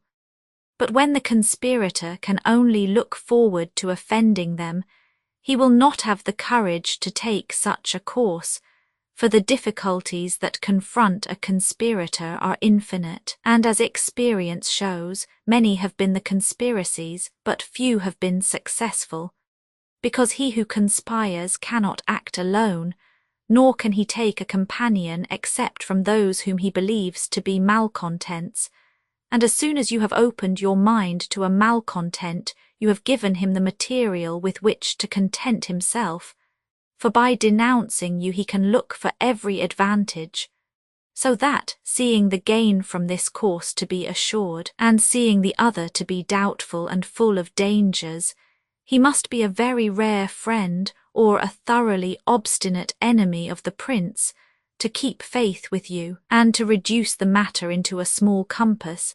I say that on the side of the conspirator there is nothing but fear, jealousy, prospect of punishment to terrify him. But on the side of the prince there is the majesty of the principality, the laws, the protection of friends and the state to defend him. So that, adding to all these things the popular goodwill, it is impossible that anyone should be so rash as to conspire, for whereas in general the conspirator has to fear before the execution of his plot, in this case he has also to fear the sequel to the crime, because on account of it he has the people for an enemy, and thus cannot hope for any escape. Endless examples could be given on this subject, but I will be content with one, brought to pass within the memory of our fathers. Messer Annibale Bentivogli, who was prince in Bologna, grandfather of the present Annibale, having been murdered by the Caneschi, who had conspired against him, not one of his family survived but Messer Giovanni, 42, who was in childhood. Immediately after his assassination the people rose and murdered all the Caneschi. This sprung from the popular goodwill which the house of Bentivogli enjoyed in those days in Bologna, which was so great that, although none remained there after the death of Annibale who was able to rule the state, the Bolognese, having information that there was one of the Bentivogli family in Florence, who up to that time had been considered the son of a blacksmith, sent to Florence for him and gave him the government of their city, and it was ruled by him until Messer Giovanni came in due course to the government. For this reason I consider that a prince ought to reckon conspiracies of little account when his people hold him in esteem, but when it is hostile to him and bears hatred towards him, he ought to fear everything and everybody. And well-ordered states and wise princes have taken every care not to drive the nobles to desperation, and to keep the people satisfied and contented, for this is one of the most important objects a prince can have. Among the best ordered and governed kingdoms of our times is France, and in it are found many good institutions on which depend the liberty and security of the king. Of these the first is the Parliament and its authority, because he who founded the kingdom, knowing the ambition of the nobility and their boldness, considered that a bit to their mouths would be necessary to hold them in, and on the other side, knowing the hatred of the people, founded in fear against the nobles, he wished to protect them, yet he was not anxious for this to be the particular care of the king. Therefore, to take away the reproach which he would be liable to from the nobles for favouring the people, and from the people for favouring the nobles, he set up an arbiter, who should be one who could beat down the great and favour the lesser without reproach to the king. Neither could you have a better or a more prudent arrangement, or a greater source of security to the king and kingdom. From this one can draw another important conclusion, that princes ought to leave affairs of reproach to the management of others, and keep those of grace in their own hands. And further, I consider that a prince ought to cherish the nobles, but not so as to make himself hated by the people. It may appear, perhaps, to some who have examined the lives and deaths of the Roman emperors that many of them would be an example contrary to my opinion, seeing that some of them lived nobly and showed great qualities of soul. Nevertheless, they have lost their empire or have been killed by subjects who have conspired against them. Wishing, therefore, to answer these objections, I will recall the characters of some of the emperors, and will show that the causes of their ruin were not different to those alleged by me. At the same time, I will only submit for consideration those things that are noteworthy to him who studies the affairs of those times. It seems to me sufficient to take all those emperors who succeeded to the empire from Marcus the philosopher down to Maximinus. They were Marcus and his son Commodus, Pertinax, Julian, Severus and his son Antoninus Caracalla, Macrinus, Heliogabalus, Alexander and Maximinus. There is first to note that, whereas in other principalities the ambition of the nobles and the insolence of the people only have to be contended with, the Roman emperors had a third difficulty in having to put up with the cruelty and avarice of their soldiers, a matter so beset with difficulties that it was the ruin of many.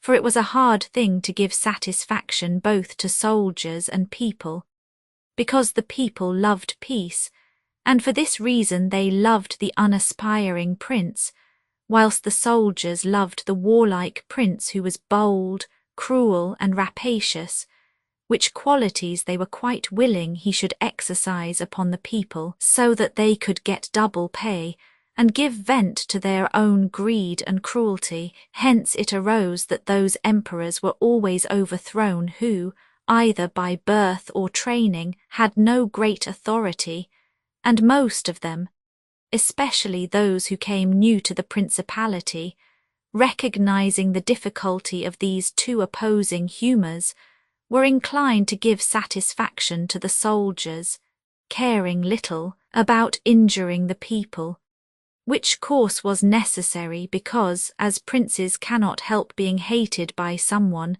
they ought in the first place to avoid being hated by everyone, And when they cannot compass this, they ought to endeavour with the utmost diligence to avoid the hatred of the most powerful.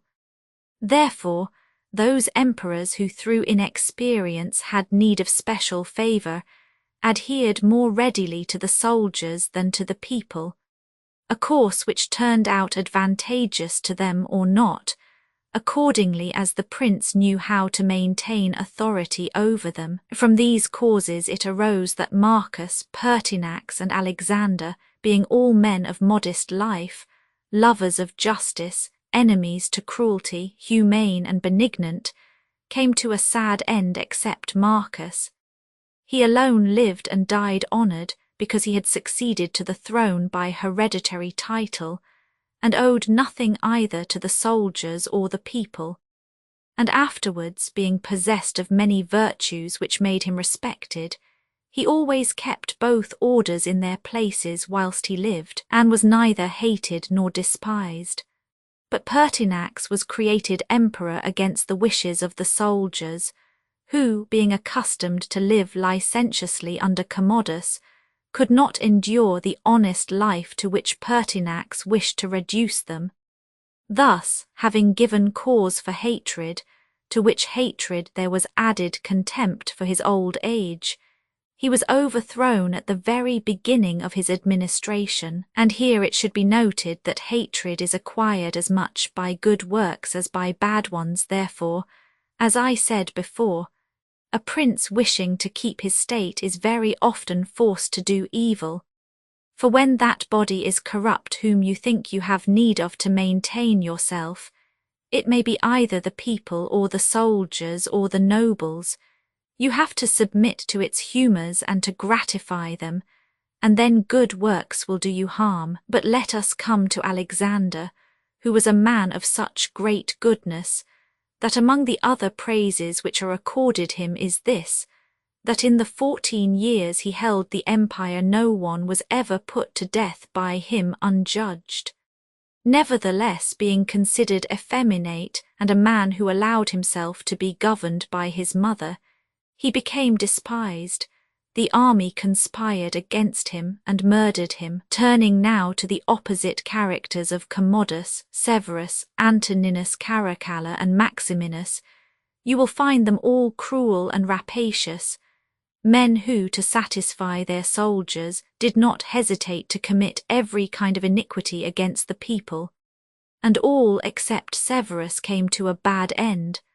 But in Severus there was so much valour that, keeping the soldiers friendly, although the people were oppressed by him, he reigned successfully, for his valour made him so much admired in the sight of the soldiers and people that the latter were kept in a way astonished and awed, and the former respectful and satisfied.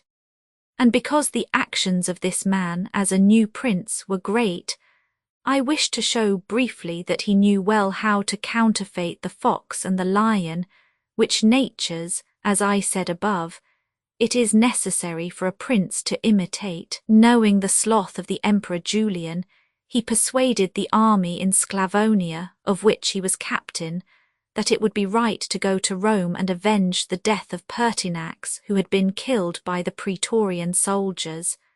And under this pretext, without appearing to aspire to the throne, he moved the army on Rome and reached Italy before it was known that he had started.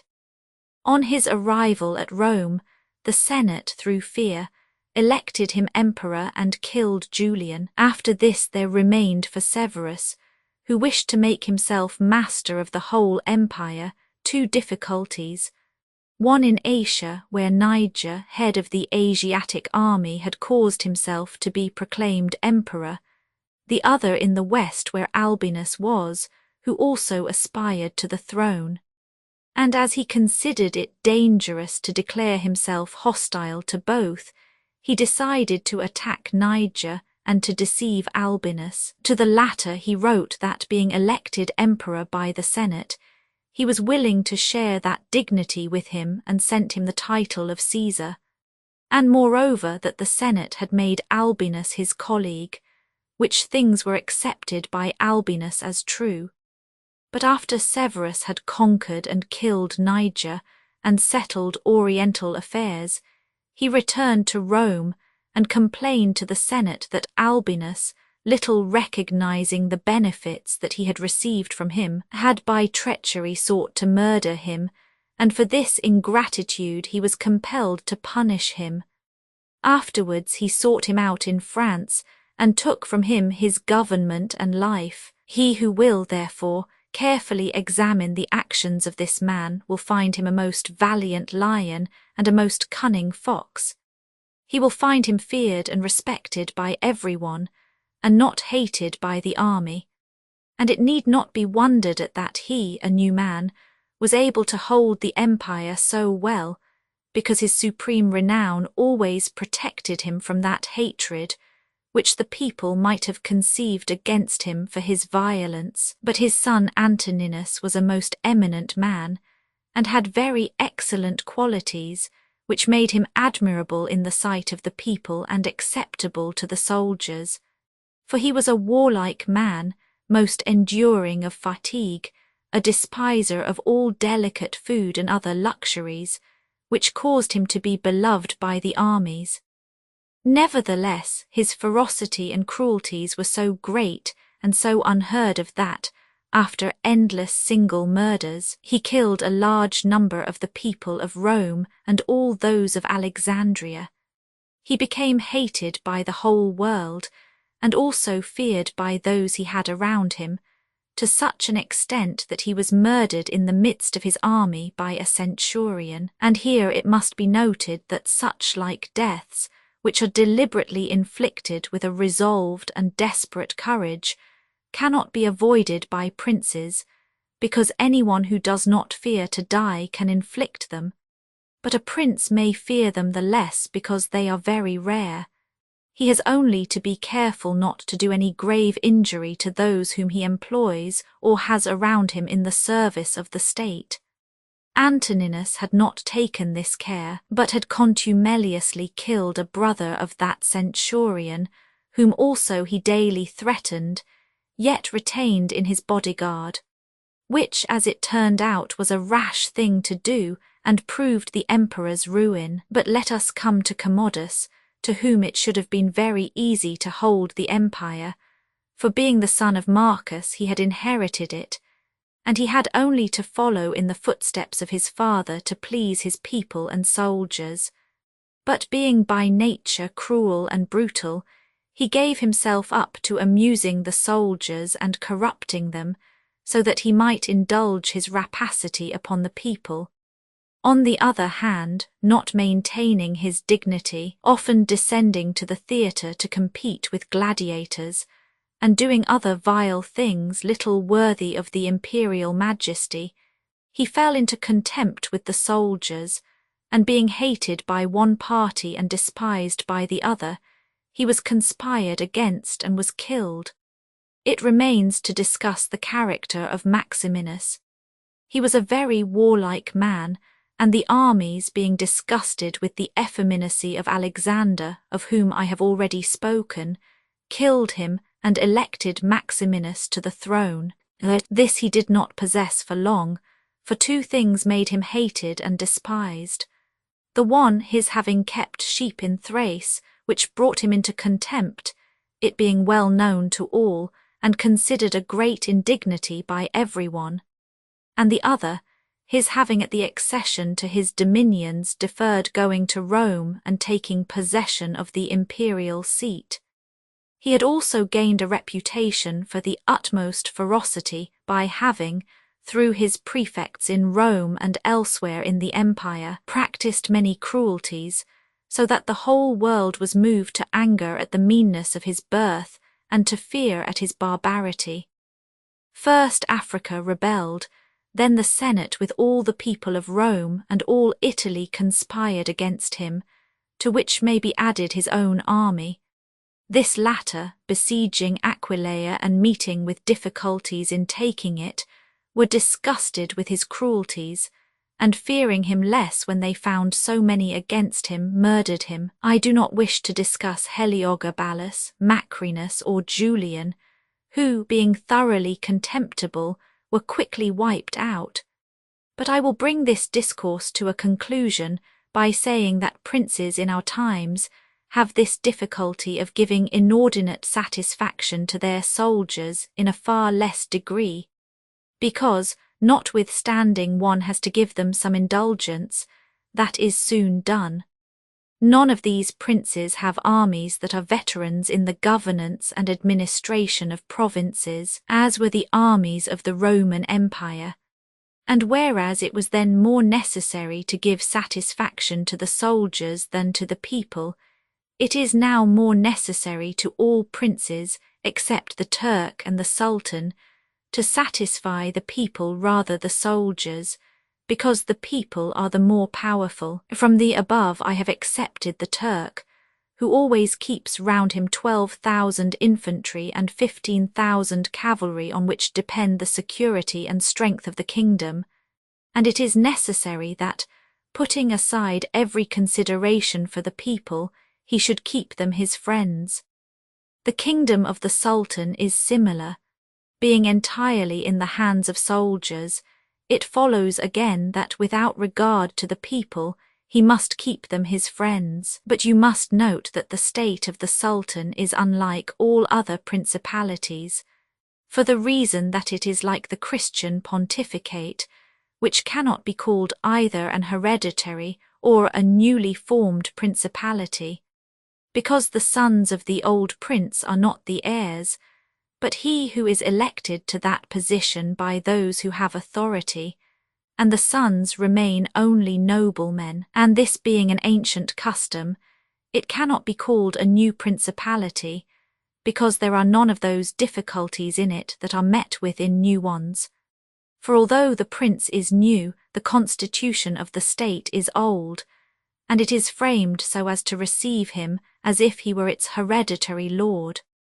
But returning to the subject of our discourse, I say that whoever will consider it will acknowledge that either hatred or contempt has been fatal to the above-named emperors, and it will be recognized also how it happened that, a number of them acting in one way and a number in another, only one in each way came to a happy end, and the rest to unhappy ones.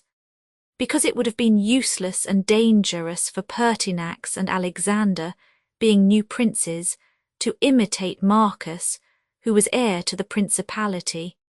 And likewise it would have been utterly destructive to Caracalla, Commodus, and Maximinus to have imitated Severus, they not having sufficient valour to enable them to tread in his footsteps. Therefore a prince new to the principality cannot imitate the actions of Marcus, nor again is it necessary to follow those of Severus, but he ought to take from Severus those parts which are necessary to found his state, and from Marcus those which are proper and glorious to keep a state that may already be stable and firm. Roman 20 are fortresses and many other things to which princes often resort advantageous or hurtful. Roman 20 are fortresses and many other things to which princes often resort advantageous or hurtful. Some princes, so as to hold securely the state, have disarmed their subjects. Others have kept their subject towns distracted by factions. Others have fostered enmities against themselves. Others have laid themselves out to gain over those whom they distrusted in the beginning of their governments. Some have built fortresses. Some have overthrown and destroyed them, and although one cannot give a final judgment on all of these things, unless one possesses the particulars of those states in which a decision has to be made, nevertheless I will speak as comprehensively as the matter of itself will admit. There never was a new prince who has disarmed his subjects. Rather, when he has found them disarmed, he has always armed them, because by arming them those arms become yours, those men who were distrusted become faithful, and those who were faithful are kept so, and your subjects become your adherents. And whereas all subjects cannot be armed, yet when those whom you do arm are benefited, the others can be handled more freely, and this difference in their treatment, which they quite understand, makes the former your dependents, and the latter, considering it to be necessary that those who have the most danger and service should have the most reward, excuse you. But when you disarm them, you at once offend them by showing that you distrust them, either for cowardice or for want of loyalty, and either of these opinions breeds hatred against you. And because you cannot remain unarmed, it follows that you turn to mercenaries, which are of the character already shown. Even if they should be good, they would not be sufficient to defend you against powerful enemies and distrusted subjects. Therefore, as I have said, a new prince in a new principality has always distributed arms. Histories are full of examples, but when a prince acquires a new state, which he adds as a province to his old one, then it is necessary to disarm the men of that state, except those who have been his adherents in acquiring it. And these again, with time and opportunity, should be rendered soft and effeminate, and matters should be managed in such a way that all the armed men in the state shall be your own soldiers who in your old state were living near you. Our forefathers, and those who were reckoned wise, were accustomed to say that it was necessary to hold Pistoia by factions and Pisa by fortresses, and with this idea they fostered quarrels in some of their tributary towns, so as to keep possession of them the more easily. This may have been well enough in those times when Italy was in a way balanced, but I do not believe that it can be accepted as a precept for today, because I do not believe that factions can ever be of use. Rather, it is certain that when the enemy comes upon you in divided cities you are quickly lost, because the weakest party will always assist the outside forces, and the other will not be able to resist. The Venetians, moved, as I believe, by the above reasons, fostered the Guelph and Ghibelline factions in their tributary cities, and although they never allowed them to come to bloodshed, yet they nursed these disputes amongst them, so that the citizens, distracted by their differences, should not unite against them, which, as we saw, did not afterwards turn out as expected, because after the rout at Vela, one party at once took courage and seized the state. Such methods argue, therefore, weakness in the prince, because these factions will never be permitted in a vigorous principality. Such methods for enabling one the more easily to manage subjects are only useful in times of peace, but if war comes this policy proves fallacious. Without doubt princes become great when they overcome the difficulties and obstacles by which they are confronted, and therefore fortune, especially when she desires to make a new prince great, who has a greater necessity to earn renown than an hereditary one, causes enemies to arise and form designs against him, in order that he may have the opportunity of overcoming them, and by them to mount higher, as by a ladder which his enemies have raised. For this reason many consider that a wise prince, when he has the opportunity, ought with craft to foster some animosity against himself, so that, having crushed it, his renown may rise higher. Princes, especially new ones, have found more fidelity and assistance in those men who in the beginning of their rule were distrusted than among those who in the beginning were trusted. Pandolfo Petrucci, Prince of Siena, ruled his state more by those who had been distrusted than by others. But on this question one cannot speak generally, for it varies so much with the individual. I will only say this, that those men who at the commencement of a princedom have been hostile, if they are of a description to need assistance to support themselves, can always be gained over with the greatest ease, and they will be tightly held to serve the prince with fidelity, inasmuch as they know it to be very necessary for them to cancel by deeds the bad impression which he had formed of them, and thus the prince always extracts more profit from them than from those who, serving him in too much security, may neglect his affairs, and since the matter demands it, I must not fail to warn a prince, who by means of secret favours has acquired a new state, that he must well consider the reasons which induced those to favour him who did so, and if it be not a natural affection towards him, but only discontent with their government, then he will only keep them friendly with great trouble and difficulty, for it will be impossible to satisfy them, and weighing well the reasons for this in those examples which can be taken from ancient and modern affairs, we shall find that it is easier for the prince to make friends of those men who were contented under the former government, and are therefore his enemies, than of those who, being discontented with it, were favourable to him and encouraged him to seize it. It has been a custom with princes, in order to hold their states more securely, to build fortresses that may serve as a bridle and bit to those who might design to work against them, and as a place of refuge from a first attack. I praise this system because it has been made use of formerly. Notwithstanding that, Messer Niccolò Vitelli in our times has been seen to demolish 2 fortresses in Città di Castello so that he might keep that state.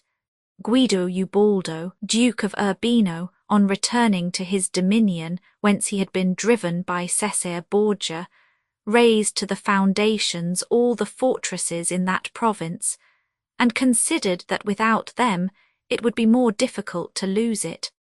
The Bentivogli returning to Bologna came to a similar decision. Fortresses, therefore, are useful or not according to circumstances. If they do you good in one way, they injure you in another, and this question can be reasoned thus. The prince who has more to fear from the people than from foreigners ought to build fortresses, but he who has more to fear from foreigners than from the people ought to leave them alone. The castle of Milan, built by Francesco Sforza, has made and will make more trouble for the house of Sforza than any other disorder in the state.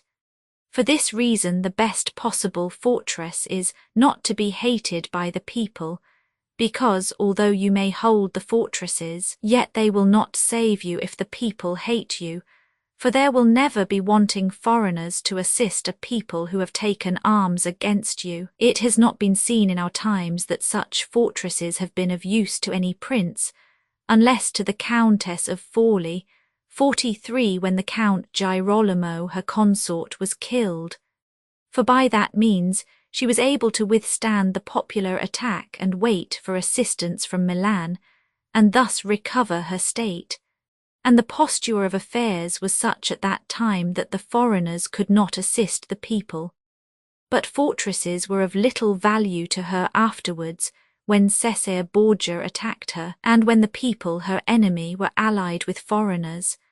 Therefore it would have been safer for her, both then and before, not to have been hated by the people than to have had the fortresses. All these things considered, then, I shall praise him who builds fortresses as well as him who does not, and I shall blame whoever, trusting in them, cares little about being hated by the people. Roman 21. How a prince should conduct himself so as to gain renown. Roman 21. How a prince should conduct himself so as to gain renown. Nothing makes a prince so much esteemed as great enterprises and setting a fine example. We have in our time Ferdinand of Aragon, the present King of Spain. He can almost be called a new prince, because he has risen, by fame and glory, from being an insignificant king to be the foremost king in Christendom. And if you will consider his deeds, you will find them all great and some of them extraordinary. In the beginning of his reign he attacked Granada, and this enterprise was the foundation of his dominions. He did this quietly at first and without any fear of hindrance, for he held the minds of the barons of Castile occupied in thinking of the war and not anticipating any innovations. Thus they did not perceive that by these means he was acquiring power and authority over them. He was able with the money of the church and of the people to sustain his armies, and by that long war to lay the foundation for the military skill which has since distinguished him, further always using religion as a plea so as to undertake greater schemes. He devoted himself with pious cruelty to driving out and clearing his kingdom of the Moors. Nor could there be a more admirable example, nor one more rare.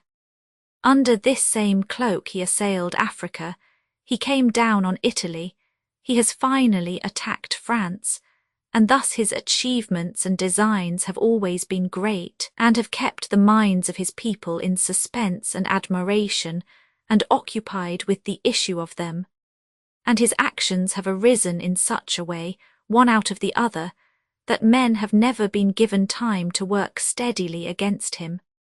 Again, it much assists a prince to set unusual examples in internal affairs, similar to those which are related of Messer Bernabo da Milano, who, when he had the opportunity, by anyone in civil life doing some extraordinary thing, either good or bad, would take some method of rewarding or punishing him, which would be much spoken about, and a prince ought, above all things, always endeavour in every action to gain for himself the reputation of being a great and remarkable man.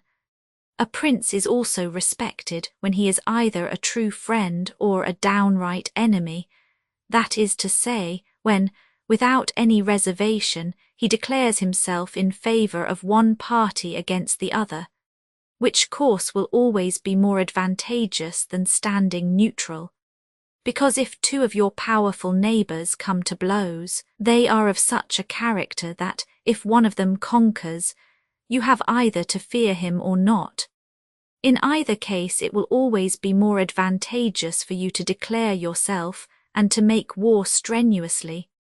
Because in the first case, if you do not declare yourself, you will invariably fall a prey to the conqueror, to the pleasure and satisfaction of him who has been conquered, and you will have no reasons to offer, nor anything to protect or to shelter you, because he who conquers does not want doubtful friends who will not aid him in the time of trial, and he who loses will not harbour you because you did not willingly, sword in hand, court his fate. Antiochus went into Greece, being sent for by the Aetolians to drive out the Romans. He sent envoys to the Achaeans, who were friends of the Romans, exhorting them to remain neutral, and on the other hand the Romans urged them to take up arms. This question came to be discussed in the council of the Achaeans, where the legate of Antiochus urged them to stand neutral. To this the Roman legate answered, "As for that which has been said, that it is better and more advantageous for your state not to interfere in our war, nothing can be more erroneous, because by not interfering you will be left without favour or consideration, the guerdon of the conqueror. Thus it will always happen that he who is not your friend will demand your neutrality, whilst he who is your friend will entreat you to declare yourself with arms. And irresolute princes, to avoid present dangers, generally follow the neutral path, and are generally ruined.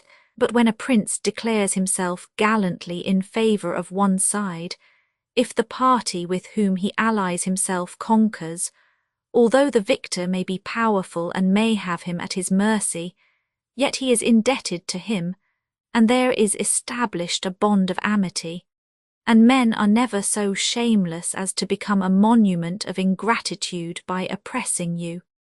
Victories, after all, are never so complete that the victor must not show some regard, especially to justice, but if he with whom you ally yourself loses, you may be sheltered by him, and whilst he is able he may aid you, and you become companions on a fortune that may rise again. In the second case, when those who fight are of such a character that you have no anxiety as to who may conquer, so much the more is it greater prudence to be allied, because you assist at the destruction of one by the aid of another who, if he had been wise, would have saved him. and conquering, as it is impossible that he should not do with your assistance, he remains at your discretion. And here it is to be noted that a prince ought to take care never to make an alliance with one more powerful than himself for the purposes of attacking others, unless necessity compels him, as is said above. Because if he conquers, you are at his discretion, and princes ought to avoid as much as possible being at the discretion of anyone. The Venetians joined with France against the Duke of Milan, and this alliance, which caused their ruin, could have been avoided. But when it cannot be avoided, as happened to the Florentines when the Pope and Spain sent armies to attack Lombardy, then in such a case, for the above reasons, the prince ought to favour one of the parties. Never let any government imagine that it can choose perfectly safe courses. Rather let it expect to have to take very doubtful ones, because it is found in ordinary affairs that one never seeks to avoid one trouble without running into another. But prudence consists in knowing how to distinguish the character of troubles, and for choice to take the lesser evil. A prince ought also to show himself a patron of ability, and to honour the proficient in every art. At the same time, he should encourage his citizens to practice their callings peaceably, both in commerce and agriculture, and in every other following, so that the one should not be deterred from improving his possessions for fear, lest they be taken away from him, or another, from opening up trade for fear of taxes. But the prince ought to offer rewards to whoever wishes to do these things and designs in any way to honour his city or state. Further, he ought to entertain the people with festivals and spectacles at convenient seasons of the year. And as every city is divided into guilds or into societies, 44, he ought to hold such bodies in esteem, and associate with them sometimes, and show himself an example of courtesy and liberality. Nevertheless, always maintaining the majesty of his rank, for this he must never consent to abate in anything. Roman 22. Concerning the secretaries of princes. Roman 22. Concerning the secretaries of princes, the choice of servants is of no little importance to a prince, and they are good or not according to the discrimination of the prince. And the first opinion which one forms of a prince and of his understanding is by observing the men he has around him, and when they are capable and faithful he may always be considered wise, because he has known how to recognize the capable and to keep them faithful. But when they are otherwise one cannot form a good opinion of him, for the prime error which he made was in choosing them. There were none who knew Messer Antonio da Venafro as the servant of Pandolfo Petrucci, Prince of Siena, who would not consider Pandolfo to be a very clever man in having Venafro for his servant, because there are three classes of intellects, one which comprehends by itself, another which appreciates what others comprehended, and a third which neither comprehends by itself nor by the showing of others. The first is the most excellent, the second is good, the third is useless. Therefore it follows necessarily that, if Pandolfo was not in the first rank, he was in the second, for whenever one has judgment to know good and bad when it is said and done, although he himself may not have the initiative, yet he can recognize the good and the bad in his servant, and the one he can praise and the other correct. Thus the servant cannot hope to deceive him, and is kept honest. But to enable a prince to form an opinion of his servant there is one test which never fails. When you see the servant thinking more of his own interests than of yours, and seeking inwardly his own profit in everything, such a man will never make a good servant, nor will you ever be able to trust him, because he who has the state of another in his hands ought never to think of himself, but always of his prince, and never pay any attention to matters in which the prince is not concerned. On the other hand, to keep his servant honest, the prince ought to study him, honoring him, enriching him, doing him kindnesses, sharing with him the honors and cares. And at the same time let him see that he cannot stand alone, so that many honors may not make him desire more, many riches make him wish for more, and that many cares may make him dread chances. When, therefore, servants and princes towards servants are thus disposed, they can trust each other, but when it is otherwise, the end will always be disastrous for either one or the other. Roman 23. How flatterers should be avoided. Roman 23. How flatterers should be avoided. I do not wish to leave out an important branch of this subject, for it is a danger from which princes are with difficulty preserved, unless they are very careful and discriminating. It is that of flatterers, of whom courts are full, because men are so self-complacent in their own affairs, and in a way so deceived in them, that they are preserved with difficulty from this pest, and if they wish to defend themselves, they run the danger of falling into contempt. Because there is no other way of guarding oneself from flatterers except letting men understand that to tell you the truth does not offend you. But when everyone may tell you the truth, respect for you abates. Therefore a wise prince ought to hold a third course by choosing the wise men in his state, and giving to them only the liberty of speaking the truth to him, and then only of those things of which he inquires, and of none others. But he ought to question them upon everything, and listen to their opinions, and afterwards form his own conclusions. With these counsellors, separately and collectively, he ought to carry himself in such a way that each of them should know that, the more freely he shall speak, the more he shall be preferred. Outside of these, he should listen to no one, pursue the thing resolved on, and be steadfast in his resolutions. He who does otherwise is either overthrown by flatterers, or is so often changed by varying opinions that he falls into contempt. I wish on this subject to adduce a modern example. Fra Luca, the man of affairs, to Maximilian, 45, the present emperor, speaking of his majesty, said, "He consulted with no one, yet never got his own way in anything."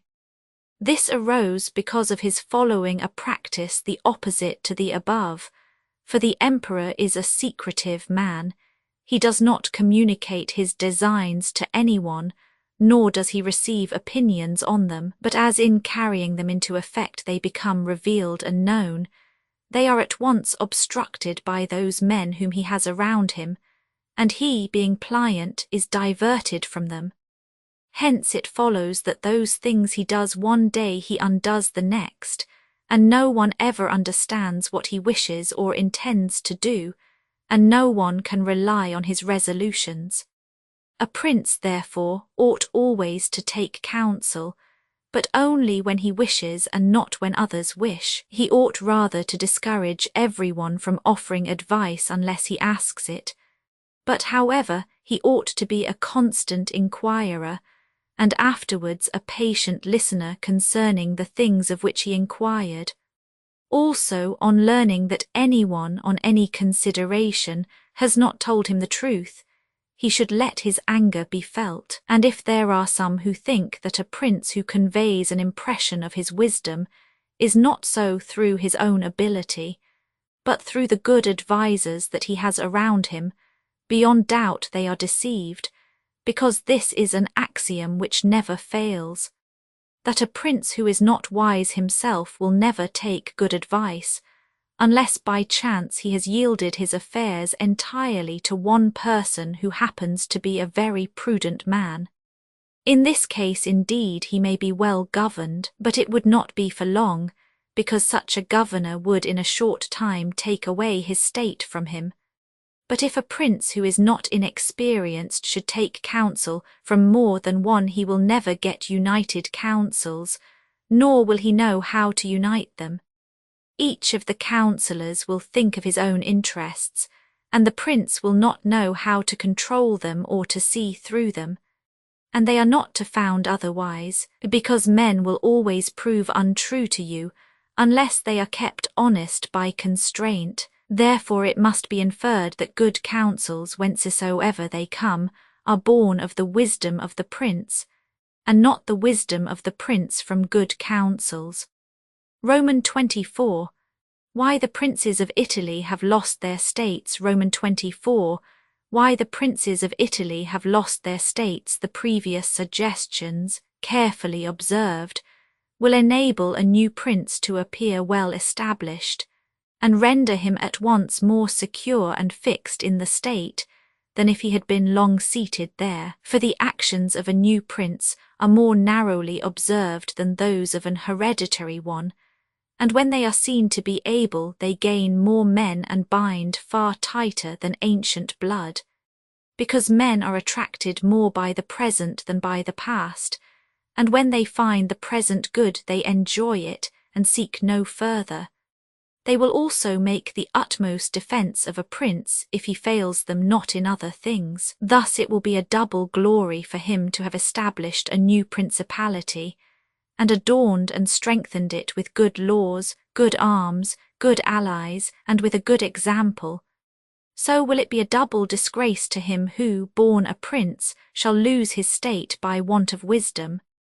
And if those seigneurs are considered who have lost their states in Italy in our times, such as the King of Naples, the Duke of Milan, and others, there will be found in them, firstly, one common defect in regard to arms from the causes which have been discussed at length.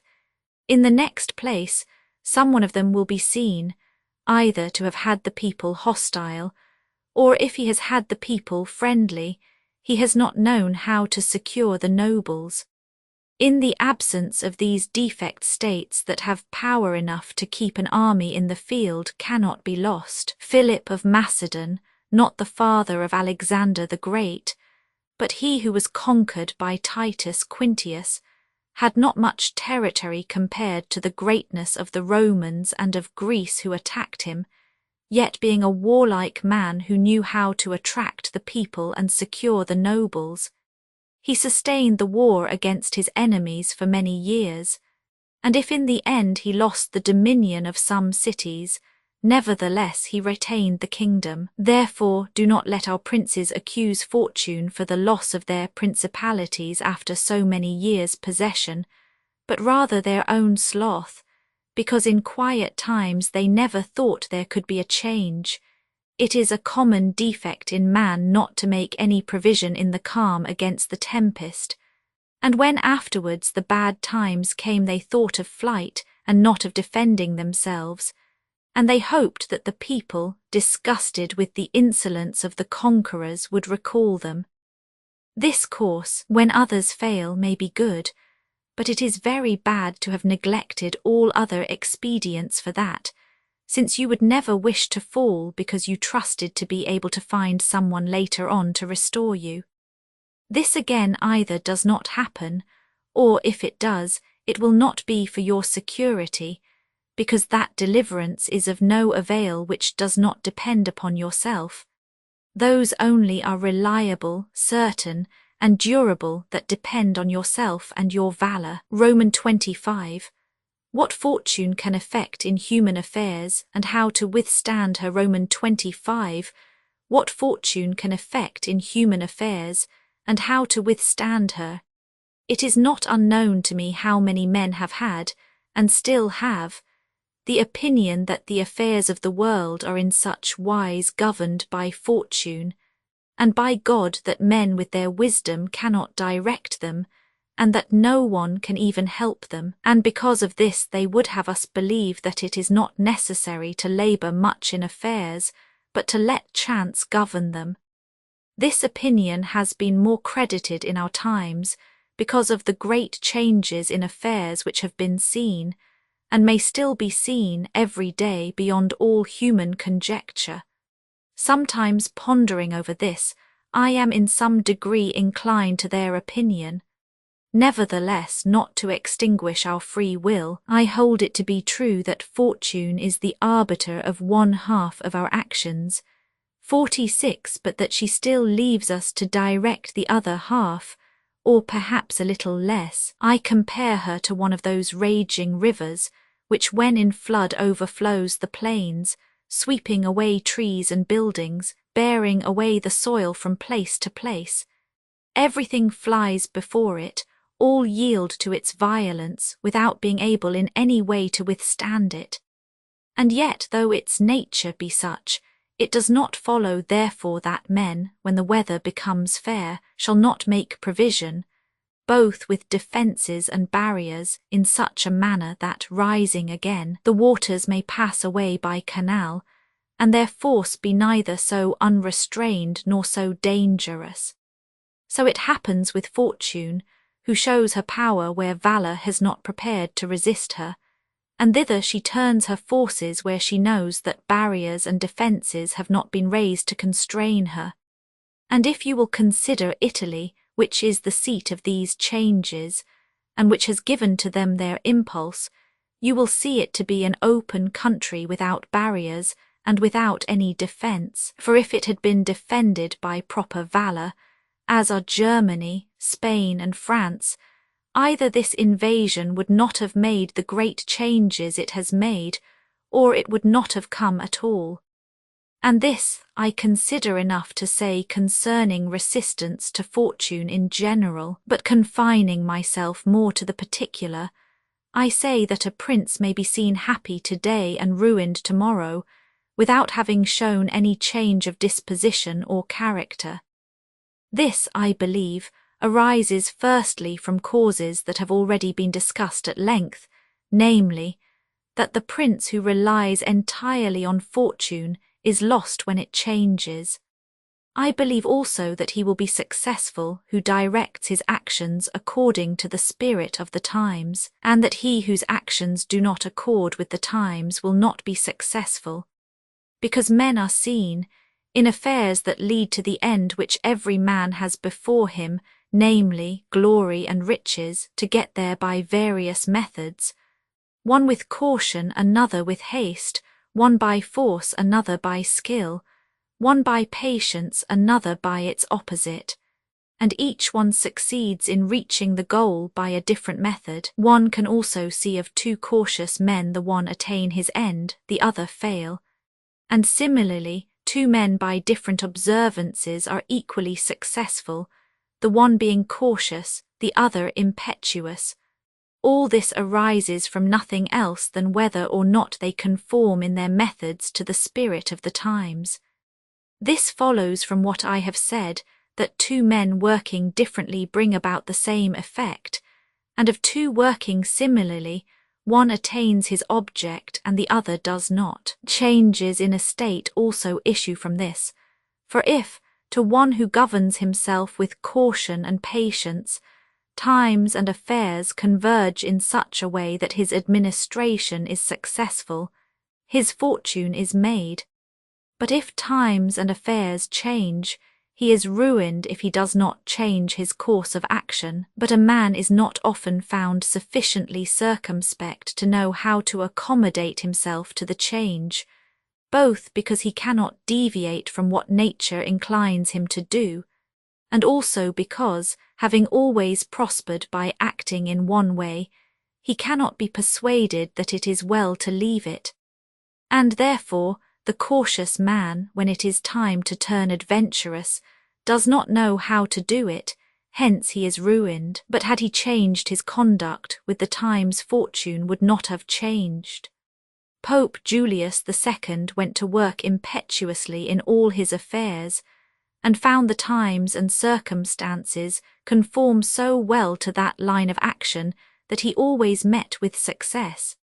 Consider his first enterprise against Bologna, Messer Giovanni Bentivogli being still alive. The Venetians were not agreeable to it, nor was the King of Spain, and he had the enterprise still under discussion with the King of France. Nevertheless, he personally entered upon the expedition with his accustomed boldness and energy, a move which made Spain and the Venetians stand irresolute and passive, the latter from fear, the former from desire to recover the kingdom of Naples. On the other hand, he drew after him the King of France, because that king, having observed the movement, and desiring to make the Pope his friend so as to humble the Venetians, found it impossible to refuse him. Therefore Julius with his impetuous action accomplished what no other pontiff with simple human wisdom could have done. For if he had waited in Rome until he could get away, with his plans arranged and everything fixed, as any other pontiff would have done, he would never have succeeded, because the King of France would have made 1,000 excuses, and the others would have raised 1,000 fears. I will leave his other actions alone, as they were all alike, and they all succeeded, for the shortness of his life did not let him experience the contrary. But if circumstances had arisen which required him to go cautiously, his ruin would have followed, because he would never have deviated from those ways to which nature inclined him. I conclude, therefore, that, fortune being changeful and mankind steadfast in their ways, so long as the two are in agreement men are successful, but unsuccessful when they fall out. For my part, I consider that it is better to be adventurous than cautious, because fortune is a woman, and if you wish to keep her under it is necessary to beat and ill-use her. And it is seen that she allows herself to be mastered by the adventurous rather than by those who go to work more coldly. She is therefore always woman-like, a lover of young men, because they are less cautious, more violent, and with more audacity command her. Roman 26. An exhortation to liberate Italy from the barbarians. Roman 26. An exhortation to liberate Italy from the barbarians, having carefully considered the subject of the above discourses, and wondering within myself whether the present times were propitious to a new prince, and whether there were elements that would give an opportunity to a wise and virtuous one to introduce a new order of things which would do honour to him and good to the people of this country. It appears to me that so many things concur to favour a new prince that I never knew a time more fit than the present, and if, as I said, it was necessary that the people of Israel should be captive so as to make manifest the ability of Moses, that the Persians should be oppressed by the Medes so as to discover the greatness of the soul of Cyrus, and that the Athenians should be dispersed to illustrate the capabilities of Theseus, then at the present time, in order to discover the virtue of an Italian spirit, it was necessary that Italy should be reduced to the extremity that she is now in, that she should be more enslaved than the Hebrews, more oppressed than the Persians, more scattered than the Athenians, without head, without order, beaten, despoiled, torn, overrun, and to have endured every kind of desolation, although lately some spark may have been shown by one, which made us think he was ordained by God for our redemption. Nevertheless it was afterwards seen, in the height of his career, that fortune rejected him, so that Italy, left as without life, waits for him who shall yet heal her wounds and put an end to the ravaging and plundering of Lombardy, to the swindling and taxing of the kingdom and of Tuscany, and cleanse those sores that for long have festered. It is seen how she entreats God to send someone who shall deliver her from these wrongs and barbarous insolencies. It is seen also that she is ready and willing to follow a banner if only someone will raise it, nor is there to be seen at present one in whom she can place more hope than in your illustrious house, 47 with its valour and fortune, favoured by God and by the Church of which it is now the chief, and which could be made the head of this redemption. This will not be difficult if you will recall to yourself the actions and lives of the men I have named. And although they were great and wonderful men, yet they were men, and each one of them had no more opportunity than the present offers, for their enterprises were neither more just nor easier than this, nor was God more their friend than he is yours. With us there is great justice, because that war is just which is necessary, and arms are hallowed when there is no other hope but in them. Here there is the greatest willingness, and where the willingness is great the difficulties cannot be great if you will only follow those men to whom I have directed your attention. Further than this, how extraordinarily the ways of God have been manifested beyond example. The sea is divided, a cloud has led the way, the rock has poured forth water, it has rained manna, everything has contributed to your greatness. You ought to do the rest. God is not willing to do everything and thus take away our free will and that share of glory which belongs to us, and it is not to be wondered at if none of the above-named Italians have been able to accomplish all that is expected from your illustrious house.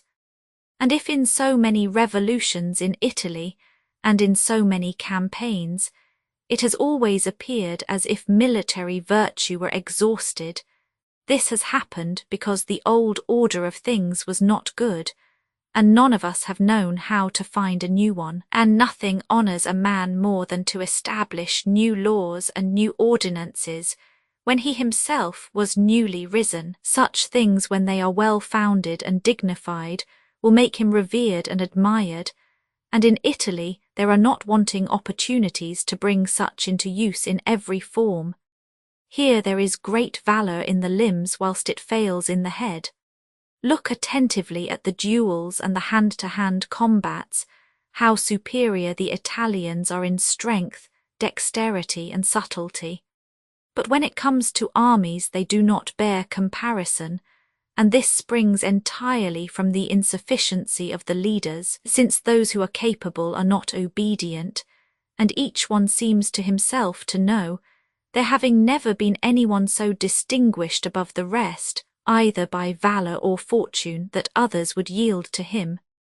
Hence it is that for so long a time, and during so much fighting in the past 20 years, whenever there has been an army wholly Italian, it has always given a poor account of itself.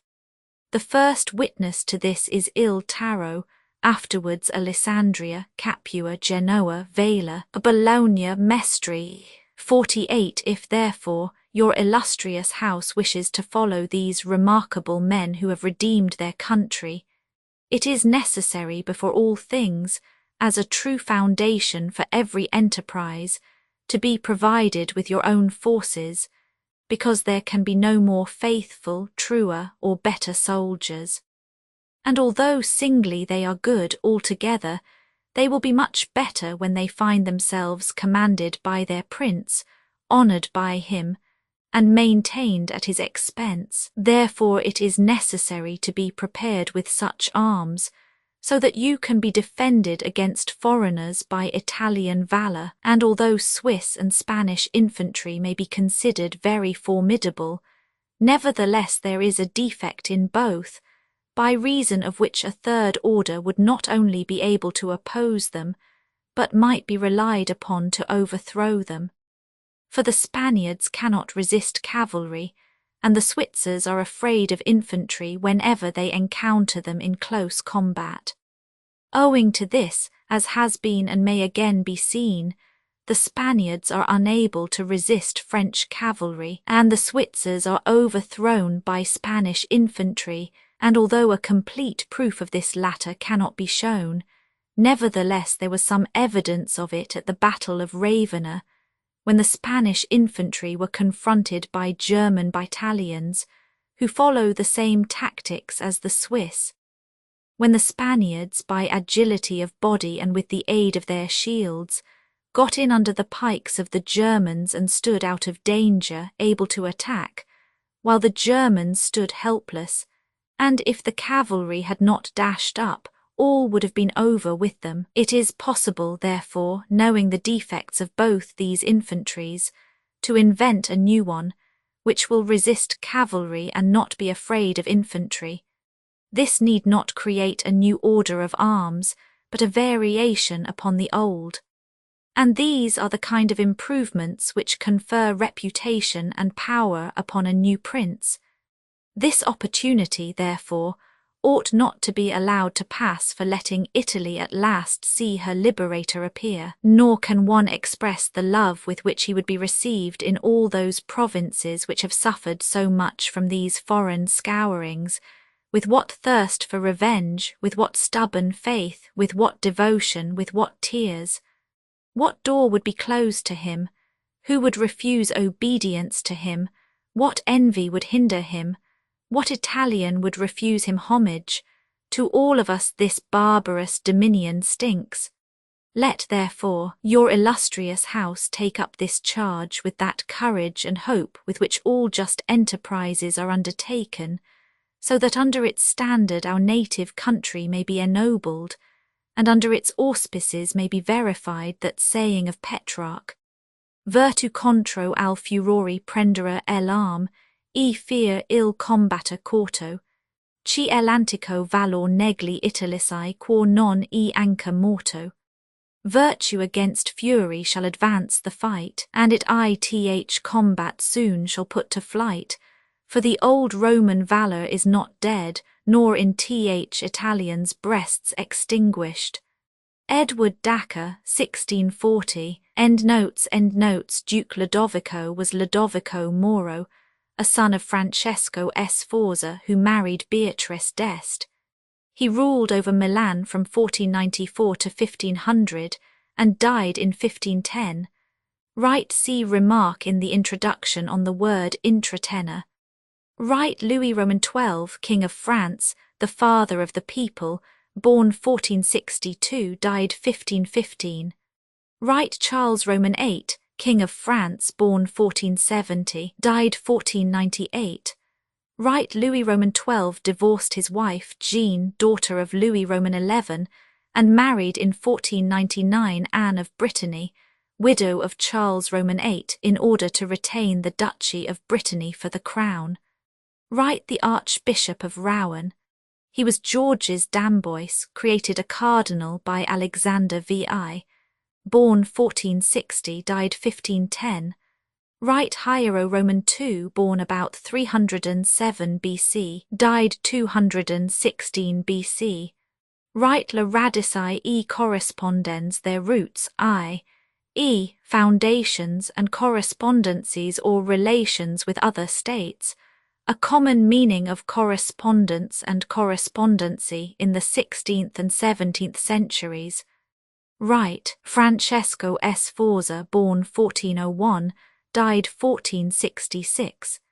He married Bianca Maria Visconti, a natural daughter of Filippo Visconti, the Duke of Milan, on whose death he procured his own elevation to the duchy.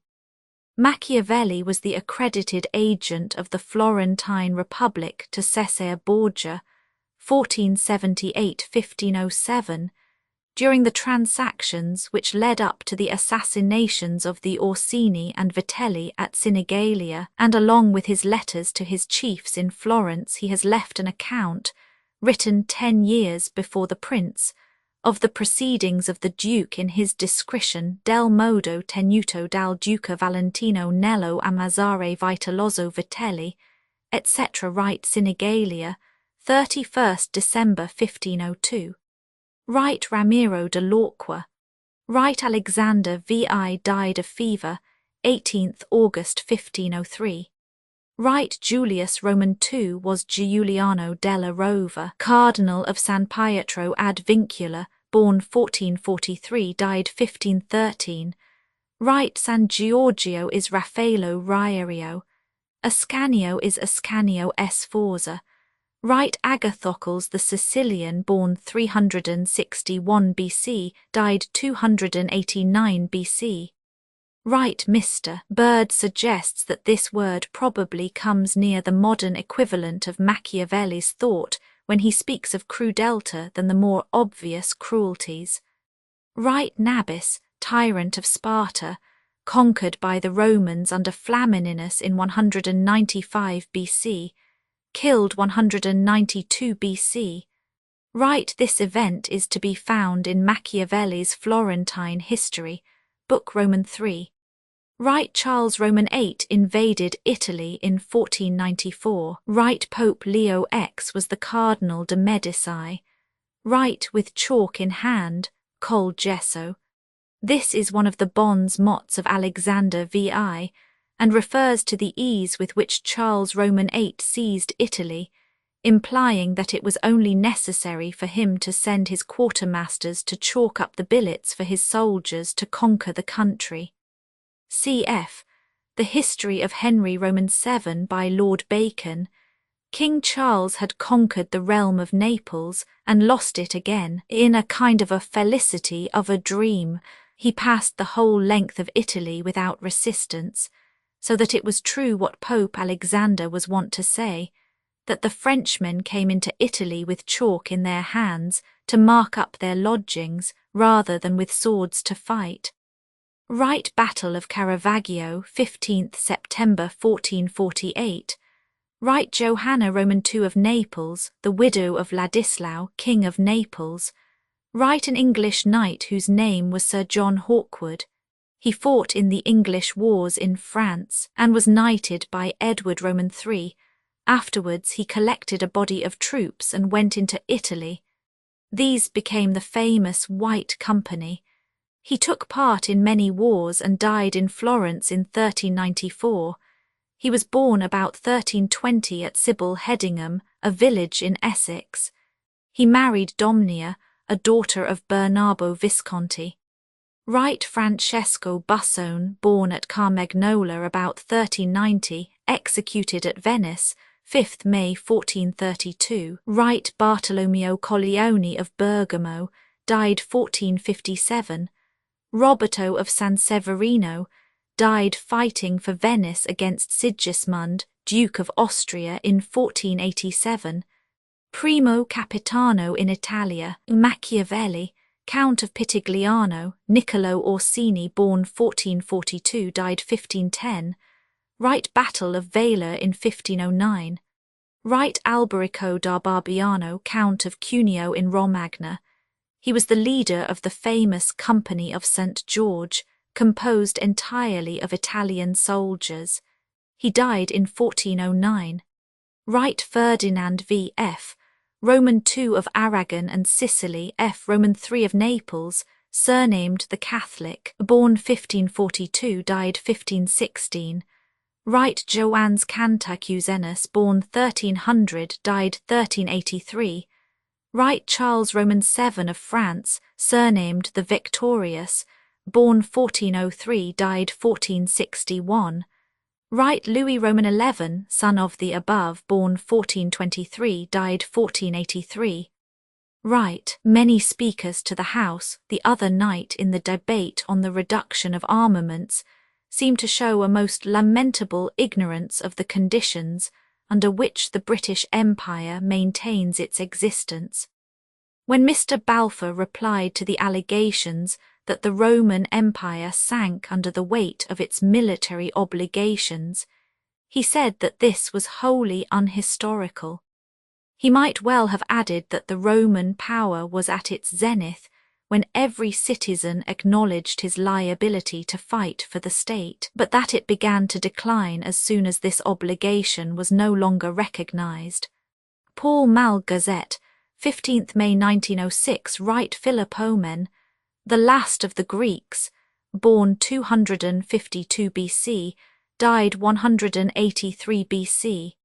Right, during the rioting between the Cancellieri and Panciatici factions in 1502 and 1503.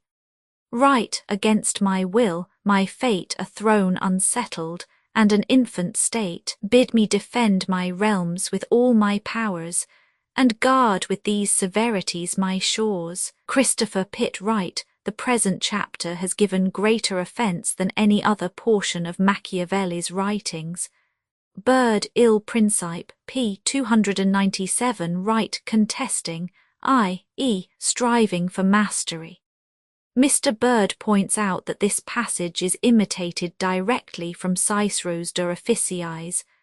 Namcum sint duo genera dissitandi, unum per dissiptationem alterum per vim, cumc illud proprium sit homines hoc belluarum confugendum est ad posterius si uti non licit superior.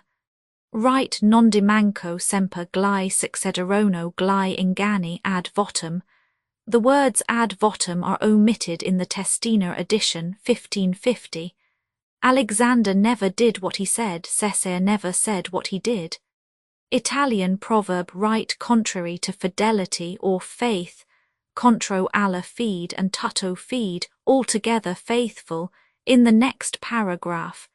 It is noteworthy that these two phrases, contro alla fide and tutto fide, were omitted in the Testina edition, which was published with the sanction of the papal authorities. It may be that the meaning attached to the word fide was the faith, i.e. the Catholic creed, and not as rendered here fidelity and faithful. Observe that the word religione was suffered to stand in the text of the Testina, being used to signify indifferently every shade of belief, as witness the religion, a phrase inevitably employed to designate the Huguenot heresy. South in his sermon Roman 9, p. 69, ed. 1843, comments on this passage as follows: That great patron and coryphaeus of this tribe, Niccolò Machiavelli, laid down this for a master rule in his political scheme, that the show of religion was helpful to the politician, but the reality of it hurtful and pernicious. Right Ferdinand of Aragon. When Machiavelli was writing The Prince, it would have been clearly impossible to mention Ferdinand's name here without giving offence. Bird's Il Principe p. 308. Right Giovanni Bentivogli, born in Bologna 1438, died at Milan 1508. He ruled Bologna from 1462 to 1506. Machiavelli's strong condemnation of conspiracies may get its edge from his own very recent experience, February 1513, when he had been arrested and tortured for his alleged complicity in the Boscoli conspiracy.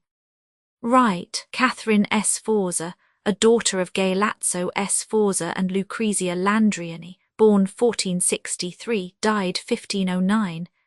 It was to the Countess of Forli that Machiavelli was sent as envoy on 1499. A letter from Fortunati to the Countess announces the appointment. I have been with the Signori, wrote Fortunati, to learn whom they would send and when. They tell me that Niccolò Machiavelli, a learned young Florentine noble, secretary to my Lords of the Ten, is to leave with me at once. Cf. Catherine Sforza by Count Pasolini, translated by P. Sylvester, 1898. Right guilds or societies in arti o in tribu. Arti were craft or trade guilds, cf. Florio. Art, a whole company of any trade in any city or corporation town. The guilds of Florence are most admirably described by Mr. Edgecumbe Staley in his work on the subject, Methuen 1906. Institutions of a somewhat similar character, called artel, exist in Russia today, cf. Sir Mackenzie Wallace's Russia, ed. 1905. The sons were always during the working season members of an artel. In some of the larger towns there are artels of a much more complex kind, permanent associations, possessing large capital and pecuniarily responsible for the acts of the individual members. The word artel, despite its apparent similarity, has, Mr. Aylmer Maude assures me, no connection with ars or art. Its root is that of the verb rotisia, to bind oneself by an oath, and it is generally admitted to be only another form of rota, which now signifies a regimental company. In both words, the underlying idea is that of a body of men united by an oath. Tribu were possibly Gentile groups, united by common descent, and included individuals connected by marriage. Perhaps our words sects or clans would be most appropriate. Right Maximilian I, born in 1459, died 1519, Emperor of the Holy Roman Empire. He married first Mary, daughter of Charles the Bold, after her death Bianca Sforza, and thus became involved in Italian politics. Right Frederick the Great was accustomed to say, "The older one gets, the more convinced one becomes that His Majesty King Chance does 3/4 of the business of this miserable universe." Sorrel's Eastern Question, Right Giuliano de' Medici. He had just been created a cardinal by Leo X. In 1523 Giuliano was elected pope and took the title of Clement Roman VII. Right the battles of Il Taro 1495, Alessandria 1499, Capua 1501, Genoa 1507, Vela 1509, Bologna 1511, Mestre 1513. Right Colophon the Prince was written in 1513 by Niccolò Machiavelli. It was translated from Italian in 1908 by W.K. Marriott. This ebook was produced for Standard eBooks by Alex Cabal and is based on a transcription produced in 2006 by John Bicker, David Widger, and others for and on digital scans from the Internet Archive. The cover page is adapted from Niccolò Machiavelli, a painting completed circa 1550 by Santi di Tito. The cover and title pages feature the League Spartan and Sorts Mill Gaudi typefaces created in 2014 and 2009 by the League of Movable Type. This edition was released on June 30, 2026, 248 A.M. and is based on revision A26E1B5. The first edition of this ebook was released on May 25, 2014, 12 o'clock a.m. You can check for updates to this ebook, view its revision history, or download it for different e-reading systems at Standard Books. org/ebooks/Niccolò Machiavelli/The Prince/WK Marriott. The volunteer-driven Standard eBooks project relies on readers like you to submit typos, corrections, and other improvements. Anyone can contribute at Standard Books. Org. Uncopyright, may you do good and not evil. May you find forgiveness for yourself and forgive others. May you share freely, never taking more than you give. Copyright pages exist to tell you that you can't do something. Unlike them, this uncopyright page exists to tell you that the writing and artwork in this ebook are believed to be in the United States public domain. That is, they are believed to be free of copyright restrictions in the United States. The United States public domain represents our collective cultural heritage, and items in it are free for anyone in the United States to do almost anything at all with, without having to get permission. Copyright laws are different all over the world, and the source text or artwork in this ebook may still be copyrighted in other countries. If you're not located in the United States, you must check your local laws before using this ebook. Standard eBooks makes no representations regarding the copyright status of the source text or artwork in this ebook in any country other than the United States.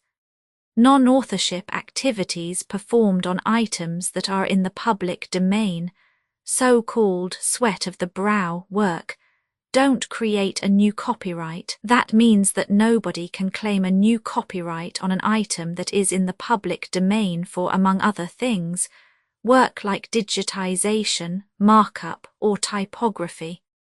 Regardless, the contributors to this ebook release their contributions under the terms in the CC01. 0 Universal Public Domain Dedication, thus dedicating to the worldwide public domain all of the work they've done on this ebook, including but not limited to metadata, the title page in print, colophon this uncopyright, and any changes or enhancements to, or markup on, the original text and artwork. This dedication doesn't change the copyright status of the source text or artwork. We make this dedication in the interest of enriching our global cultural heritage, to promote free and libre culture around the world, and to give back to the unrestricted culture that has given all of us so much.